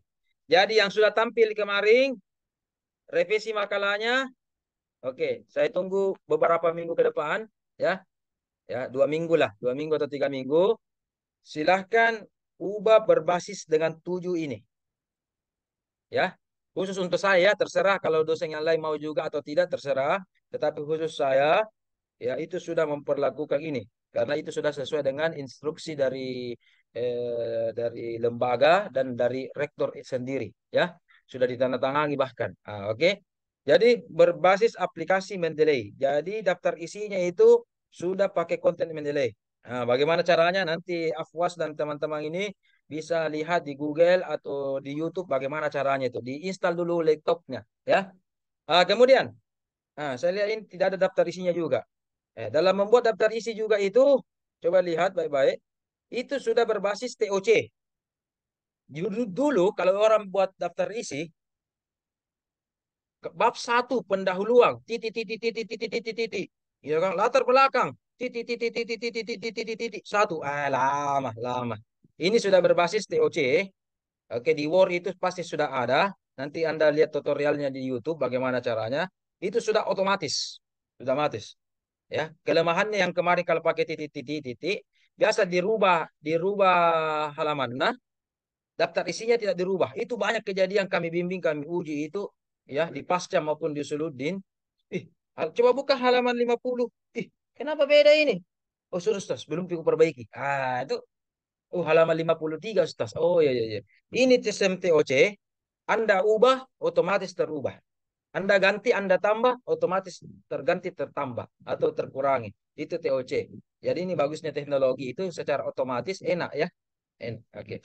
Kemudian yang tiga, ini yang banyak fatal ini terjadi ini. Dan ini tetap transliterasi. Masih banyak mahasiswa yang tidak lihat transliterasi. Baca itu pedoman halaman 95 sampai halaman 100. Tapi lihat bagaimana pedoman transliterasi yang baik dan benar. Oke. Kemudian karya tulisnya tadi, kalau Indonesia atau Inggris atau tulisan abjad, misalkan Anda walaupun Anda nanti menulis misalkan istilah-istilah Makassar atau Bugis menggunakan huruf A, B, C, D, itu tetap Cambria. Ya. Nah, itu namanya Latin. Ini namanya huruf Latin ya. Nah, kalau yang kelima karya tulis yang di terkeluar ya, keluar ya. Sampai mana tadi? Bukan bukan. Sampai mana tadi tuh? Sampai yang Arab menggunakan Calibri ya, Calibri. Kemudian kalau ada ayat-ayat tadi, ini juga tadi ini ayat-ayatnya Ustaz Guntur ini foto saya lihat. Kalau tidak salah foto ya, bukan tulisan ya, foto. Anda dengan phone, dengan tulisan, kemudian kasih footnote. Ini footnote-nya langsung ayat atau terjemahan ayat.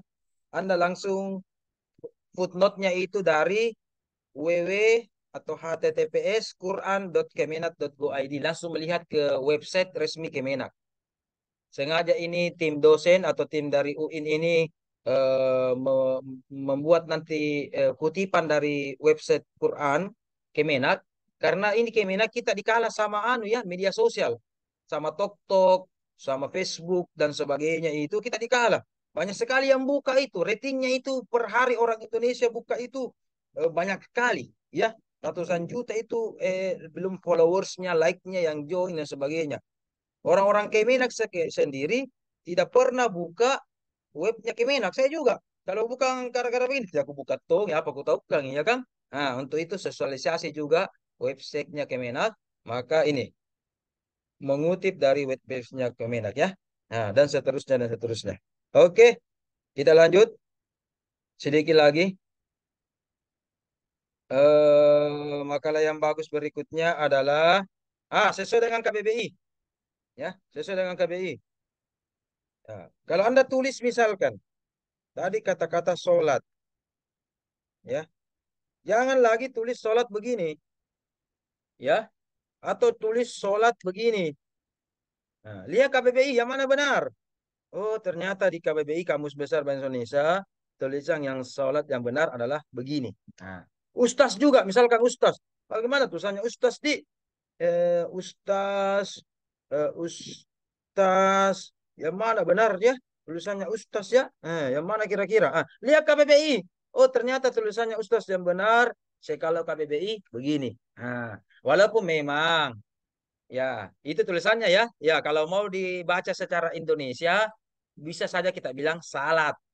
Tetapi kalau kita tahu bagaimana Arabnya, ya beda lah huruf sin dengan huruf sod kan. Ya, Z juga begitu kan. Dan seterusnya dan seterusnya. Jadi begitu. Jadi terserah bagaimana. Mau menggunakan versi Indonesia, versi Arab. Ya, kalau saya silahkan ucapannya ucapan Arab, Tapi tulisannya, apalagi dalam makalah maupun dalam tesis Anda ke depan, itu sesuaikan dengan KBBI. Ya.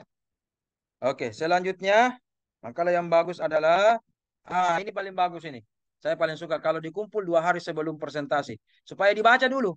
Dosennya baca, dan saya diberikan kesempatan untuk turnitin. Turnitin, ya. Oke. Dan teman-temannya juga baca. Oh, kalau sudah ada makalah itu, saya mohon teman-teman baca itu makalah dan baca juga referensi yang lain. Hilangkan itu cara belajar yang dulu, cara kuliah dulu. Siapa pemakalah, dia yang paling ahli tentang itu. Ya kan? Muhkam mutasyabih. Ustaz Guntur, berarti Ustaz Guntur yang tahu. Kalau nanti tidak ditahu, gampang ji. Nanti dosen yang pemangku dan si dosen yang menjelaskan. Sudah nih, selesai nih persoalan kalau begitu. Bagusnya itu kalau misalkan tidak tahu, mungkin ada teman-teman, oh iya, menurut hasil bacaan saya, walaupun baru tadi malam baca, ya kan? Muhkam itu artinya begini, brother. Sebagian yang Anda katakan tadi benar, sebagian yang salah. Yang salahnya begini, kondisional gitu, begini. Itu bagus. Jadi tidak semua mungkin yang bertanya, ada juga nanti yang menjawab. Jadi mulai makalah minggu depan, ya, semua harus menjadi expert, ahli dalam makalah itu. Cuma yang presentasi cuma pemakalah. Yang lain bisa bertanya, bisa menguji, ya kan? Bisa mentes atau bisa juga membantu menjawab. Itu namanya kuliah kalau di pasca. Beda kalau S1. S1 itu begitu, Ji. Ya, S2 itu Anda bisa menganalisis. Oh, begini nih menganalisis, ya. Dan ingat, makalah S1 dengan S2 atau di pasca bedanya. Kalau S1 paling-paling copy paste. S1 copy paste. Kalau di pasca karena sudah pendalaman, ya, setiap ada yang Anda copy paste, ya Ustaz Guntur misalkan tadi, tambahkan komen Anda. Minta tolong tambahkan analisis tanggapan Anda terhadap pendapat itu. Ya kan? Berat Ustaz. Facebook saja dikasih komen, status WA-nya orang saja kita komen, ya kan? Kita kepo, apalagi ini tentang ilmiah, ini tentang masa depan kita, ini prodi ini, ya kan? Dan seterusnya. Kasih komen lah. Oh, Imam apa tadi? Imam Zarqani bilang bahwa mengatakan begini berbeda dengan pendapat dari Manal Katan, karena dia ada yang melihat aspek ini, ada yang melihat aspek ini. Cukup itu saja misalkan, ya kan? Dan seterusnya itu ya. Oke. Makanya saya minta 2 hari sebelumnya saya turnitin. Kalau misalkan saya turnitin tidak sampai 24%, saya akan informasikan. Saya setiap mahasiswa saya berikan kesempatan turnitin 2 kali kesempatan saja. Ya, 2 kali kesempatan saja. Kalau tidak bisa lagi 2 kali kesempatan ini, apa boleh buat? Saya sudah nilai. Ternyata saya sudah arahkan.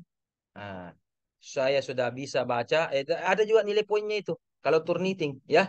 Kalau langsung turnitin benar, saya kasih poin 100. Tapi kalau turnitin kedua, baru benar, saya kasih poin 90 atau 85.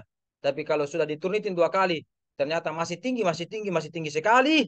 Udah tahu berapa misalnya kasih poin. Jadi masing-masing item ada poinnya ya. Ada istilahnya asesmennya. Ya, saya begini karena kemarin saya baru-baru tahun lalu pelatihan penilaian terbaru di Kemenak. Senasional itu hari bilang penilaiannya itu bukan lagi berbasis tetapi berbasis poin-poin, centang-centang, centang-centang, ya. Oh ini memenuhi aspek centang, memenuhi aspek centang, memenuhi aspek centang, ya. Bukan lagi tentang penilaian yang lama. Oh itu wah, hebat kita wah. Oh iya, berapa nih kalau hebat ini? Berapa bagus sih? 95 kalau hebat ini. Oh, nak saya tahu wah, kurangi berapa di 85. Bukan begitu. Harus pakai indikator-indikator, poin-poin. Oh ini memenuhi turnitin, oke. Memenuhi KBBI, poinnya, oke. Setengah begini, oke, ya kan? Dan seterusnya. Oke. Kemudian berikutnya, ya dalam bentuk Word tadi supaya saya turnitin itu dalam bentuk Word lebih mudah. Kemudian dalam bentuk PDF supaya teman-temannya bisa baca, dan kalau ada juga dalam bentuk PowerPoint supaya itu tadi tidak dibaca itu makalah supaya lebih menarik juga. Seperti begini, saya kasihkan begini. Bagaimana? Kan Anda penasaran, apalagi poin berikutnya kan, dan seterusnya. Lebih menarik begini daripada kita baca paragraf panjang sekali, baru kecil dan sebagainya, ya kan? Kalau ada warnanya, ada lagi begini, putar-putar, ya kan? Itu sudah pasti menarik itu. Dan yang terakhir adalah semoga mahasiswa itu bisa on kamera juga, kecuali tadi ada mati lampu atau lowbat, oke lah. Dan sebaiknya kalau kita punya laptop, supaya tidak terganggu dan konsentrasi, bisa menggunakan laptop yang Anda miliki ya. Tetapi jangan juga paksakan. Kalau tidak ada laptopnya, jangan langsung pergi beli di komputer City ya. Tidak mau juga memberatkan. Ini kalau yang ada. Ini sunnah bagi yang ada. Paman sya'a saja ya. Barang siapa saja yang mau. Oke, kita lihat. Yang pertama ini Ustaz Guntur ya. Saya mau tanya dulu. Apa makna bahasa dari muhkam? Muhkam. Dari kata hakim ya. Hakimun atau hukmun atau hikmah. Hikmah. Apa makna dasar, makna bahasa dari muhkam? Coba Ustaz Guntur. Sesuai dengan yang Anda tahu ini, apalagi dari Sudan ini. Pasti tahu ini. Coba informasikan kepada teman-teman. Apa makna bahasa secara etimologi, lugawi? Muhkam itu dari katanya sudah ketentuan dari kata hakama yahkum. Ketentuan. Oke. Hukum. Begitu. Oke. Ketetapan. Karena hakim orang yang menetapkan ya. Hakim. Oke. Begini. Oke, sekarang saya akan lagi jelaskan. Saya akan share lagi. Ini tambahan informasi bagi teman-teman nanti yang akan mengkaji ya. Dalam kajian teori etimologi ada namanya makna dasar ya. Ada namanya makna pengembangan. Jadi makna dasar dan makna pengembangan. Tadi yang apa tadi? Menentukan ya, menetapkan. Oke. Tetap menetapkan. Ya. Ini adalah makna ya. Ini adalah makna pengembangan dari ya huruf yang tersusun dari 3 kata, 3 huruf. Ya. Huruf H, huruf kaf, apa lagi? Huruf mim. Ya, oke. Tetapi belum pemakalah sampaikan makna dasar dari 3 susunan huruf ini. Belum. Sebelum saya jelaskan, saya berikan contoh ya. Saya berikan contoh. Misalkan, Ustaz Guntur ya dan teman-teman, kalau kita tanya Quran, apa kata dasarnya Quran? Dari kata koroa misalkan. Ada kata koma, ada yang mengatakan corona, ada yang mengatakan koroin dan sebagainya. Oke, pendapat yang paling umum itu koroa. Apa artinya koroa? Kalau kita katakan koroa artinya membaca, itu makna pengembangan. Makna pengembangan. Arti koroa di kamus, misalkan Maqayis Lugha, Lisanul Arab, dan lain sebagainya. Bahkan di tadi Manalukatan Mabahis juga dikatakan makna awal dari koroa artinya al-jam'u wad-dhammu. Mengumpulkan, menghimpun. Berarti koroa ketika dikembangkan sekarang artinya membaca, tetapi makna awalnya adalah menghimpun atau membaca. Apa maknanya? Orang membaca itu menghimpun antara, merangkai antara satu kata dengan kata yang lain menjadi kalimat, ya kan? Bahkan sebelumnya huruf ke huruf menjadi kata, kata ke kata menjadi apa? Kalimat, kalimat menjadi paragraf, paragraf dirangkai menjadi bab, bab dirangkai menjadi buku, buku dirangkai dan dikumpulkan apa? Perpustakaan, ya kan? Dan seterusnya banyak, ya. Itu artinya membaca, ya. Sama dengan hakama ini, ya. Ha dan kaf dan huruf mim ini makna dasarnya apa, Ustaz Guntur? Saya kasih informasi. Artinya al-man'u. Al-man'u. Artinya mencegah. Ini makna dasarnya ini, mencegah. Cegah. Seorang hakim, fungsinya dia mencegah kebatilan. Hukum ditetapkan, fungsinya supaya mencegah orang berbuat maksiat atau mudarat. Di pondok kita buat tata tertib, buat hukum dan sebagainya. Supaya santri apa? Semakin lancar hafalannya, supaya dicegah supaya malas-malasan, dicegah supaya kalasi, dicegah supaya apa? Dicegah supaya tidak sampai target. Ya kan? Harus ada semua itu. Makanya makna dasar dari hukum adalah mencegah.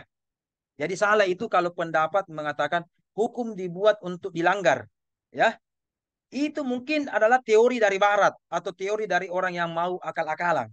Tetapi yang tahu bahasa Arab secara umum, makna hukum itu adalah mencegah. Mencegah kita supaya tidak tersesat, mencegah kezoliman, mencegah kebatilan, ya, mencegah kemaksiatan. Dengan adanya hukum, maka kita tidak melakukannya. Maka kita juga aman, maslahatnya juga ada.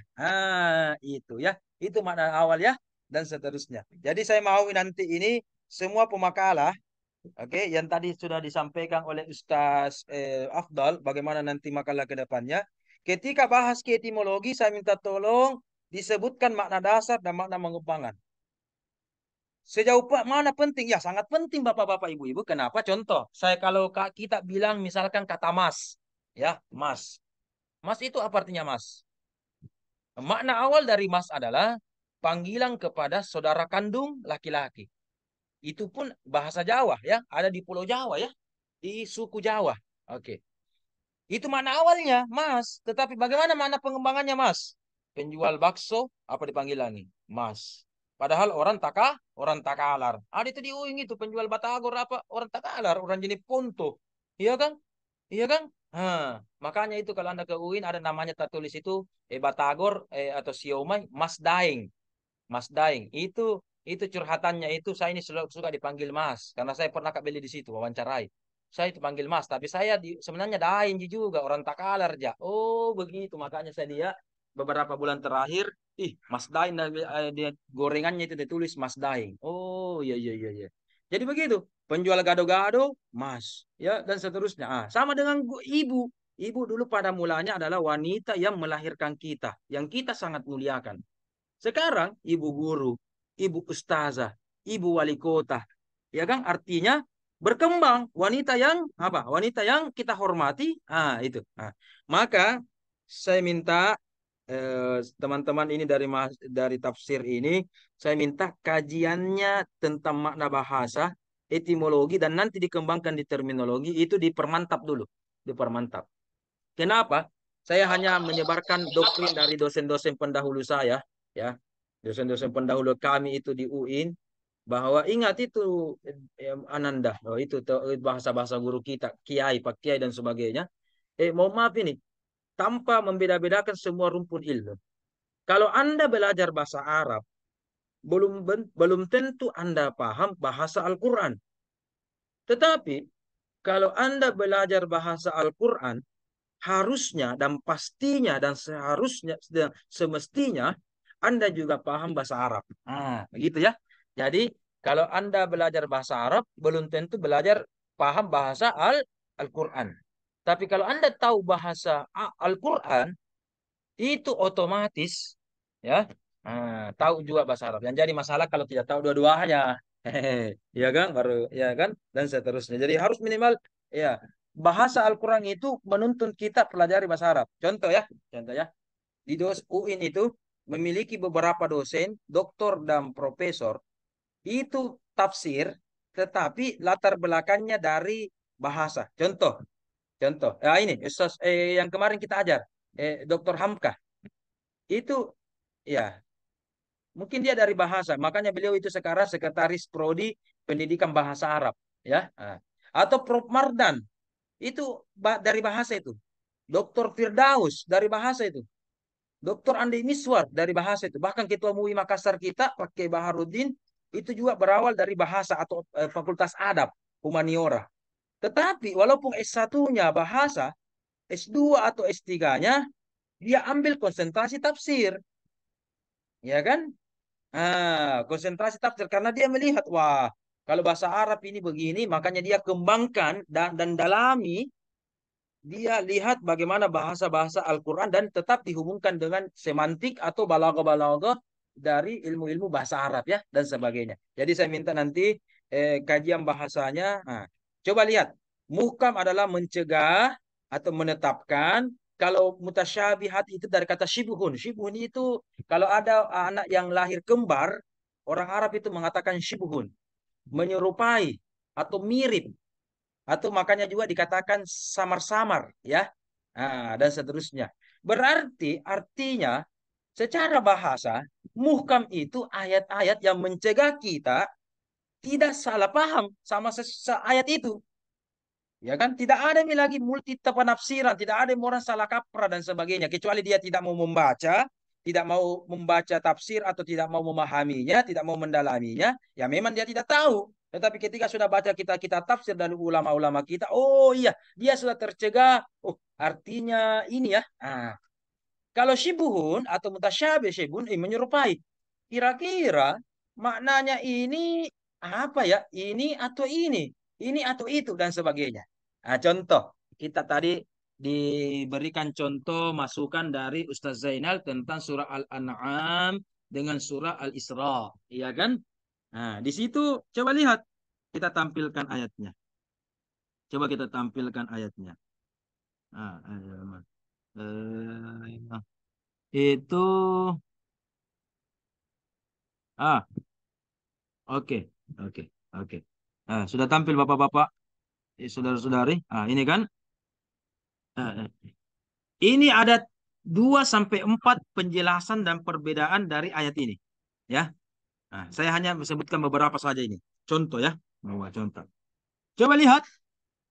Oke, dikatakan kum dengan hum. Betul. Perbedaan domir. Oke. Di surah Al-Isra dibalik.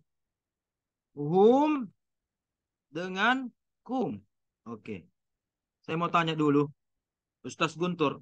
Kira-kira hum artinya mereka. Kum artinya kalian. Pertanyaan saya. Mereka ini siapa? Kum kalian. Kalian ini siapa? Menurut Ustaz Guntur bagaimana? Ya. Mereka itu siapa? Kalian itu siapa? Coba. Ya, Siapa Ustaz Guntur? mereka ini yang disebutkan wala taqtulu, Ustaz. Siapa itu? Ya, Langsung sebut. Siapa? ya, ini para orang tuanya, Ustaz, yang mungkin ingin membunuh anak-anaknya. Mereka itu. Mereka. Iya. Kalau mereka itu orang tua, berarti kalau kum anak-anak. Kalau hum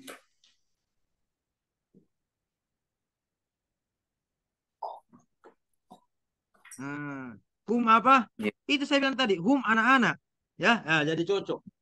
Jadi kum itu adalah orang tua. Hum yang dimaksud ini adalah anak-anaknya. Nah, jadi tentang meralat ya, meralat. Apa kalau miskin sekali? Meralat, bukan meralat. Apalagi melarat, melarat ya. Sangat miskin atau papa, fakir. Ada orang ya dengan lahirnya seorang anak. Ya ini kan cerita tentang membunuh anak. Kalau sekarang apa ya? Aborsi atau membuang bayi ya dan seterusnya. Ada orang yang dia khawatirkan papa fakir atau miskin adalah dirinya sendiri. Kalau ku jaga ini, saya tambah miskin ini atau saya tambah melarat ini. Ya kan? Jadi yang pertama dia khawatirkan, orang tua mengkhawatirkan miskin dirinya. Dan otomatis kalau saya miskin, anak saya juga. Nah, ada konteks berikutnya.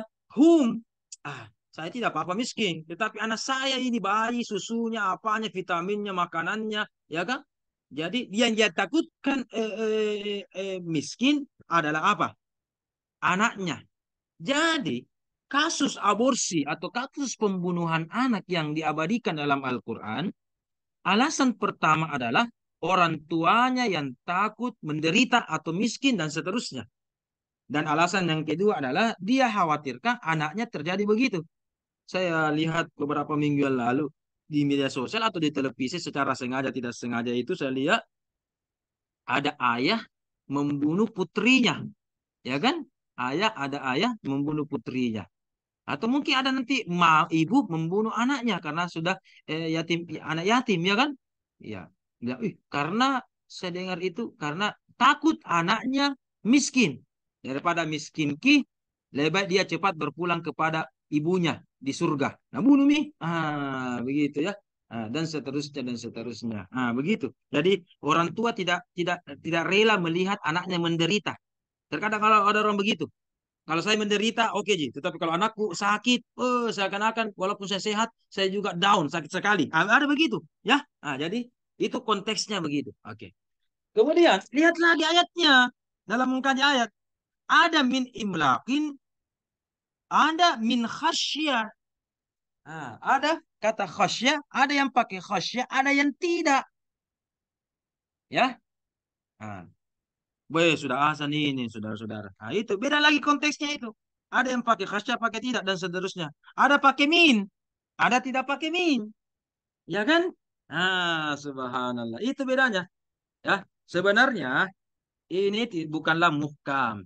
Kalau menurut saya ini bukan muhkam. Walaupun banyak tadi pendapat muhkam ya, tapi kesimpulannya muhkam itu ya kunna ummul kitabi.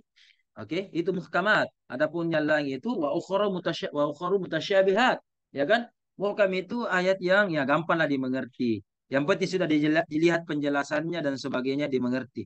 Ya, butuh penafsiran ya satu dua menit kita lihat kajiannya dipaham nih. Kalau mutasyabi itu betul-betul terkadang kita baca berapa kali, ya kan? Apa sebenarnya ini? Ya, yang mana sebenarnya ya dan seterusnya. Terutama kalau kita bicara tentang mujassamat. Ini tentang mujassamat. Mujassamat itu adalah jismun, dari kata jismun, tubuh. Ketika ada ayat-ayat yang seakan-akan itu ada jismun atau ada jasadnya Allah. Contoh, yadullahi tadi dikatakan, yadu, tangan. Ya kan? Ada ke tangannya Allah. Berapa jarinya? Kanan atau kiri? Berapa jumlahnya? Ya kan? Ada tidak kukunya? Dan sebagainya. Belum lagi Allah katakan, sami'un basirun. Ya kan? Allah maha mendengar. Berarti ada tiga telinganya. Ya. Allah maha melihat. Ada tidak matanya? Ya kan? Dan ada alisnya tidak, bulu matanya dan sebagainya. Laisa kamitslihi syai'. Itu kan dijawab oleh Allah dan seterusnya. Woi, sudah azan ini. Oke lah. Nanti bolehlah siapa tahu ada waktunya, misalkan kita percepat 5 menit atau beberapa menit sebelumnya ya. Karena sekarang waktu zuhur itu pas jam 12, belum lagi bunyi masjid ya, ribut dan sebagainya. Terserahlah bagaimana kesepakatannya ketua kelas dan saudara-saudara semua. Apakah mau dipercepat 5 menit sebelumnya atau beberapa menit sebelumnya? Karena kalau kita pas jam 10, pas juga jam 12 seperti ini, kita sudah tidak enak ya sama Allah karena sudah azan ini ya. Dan seterusnya dan seterusnya. Oke, sudah mungkin. Yang penting poin-poinnya begitu, diperbaiki makalah dan kesiapannya semua dan arah tujuan makalahnya begitu ya. Dan seterusnya. Adapun yang sudah tampil tetap juga melihat 7 poin yang tadi disampaikan dengan catatan revisinya itu nanti beberapa minggu ke depan. Adapun pemakalah ke depannya siapa tahu bisa berusaha sesuai kemampuan. 7 poin itu kalau bisa 7-7-nya lebih bagus. Kalau tidak 2 saja atau 3 saja sesuai kemampuan ya. Iya, la yakallifullahu. Allah lagi tidak membebankan. Masa saya manusia membebankan Anda ya? Nanti apa kata Allah ya? Oke, cukup. Sudah lewat ini 1 menit ya dari waktu ditentukan. Saya mohon maaf. Siapa tahu Ustaz yang lain ini sudah mau siap-siap sholat dan sebagainya. Oke, terima kasih Ustaz. Mohon maaf kalau ada kekurangan, kalau ada kelebihan, ada kebenaran itu hanya dari Allah Subhanahu wa taala. Kita bertemu karena Allah dan kita juga berpisah tentunya karena Allah. Assalamualaikum warahmatullahi wabarakatuh. Terima kasih. Waalaikumsalam Iya. warahmatullahi Iya, iya. Ya, Ustaz. Ya. Ustaz. Sama-sama, Ustaz. Selamat ya.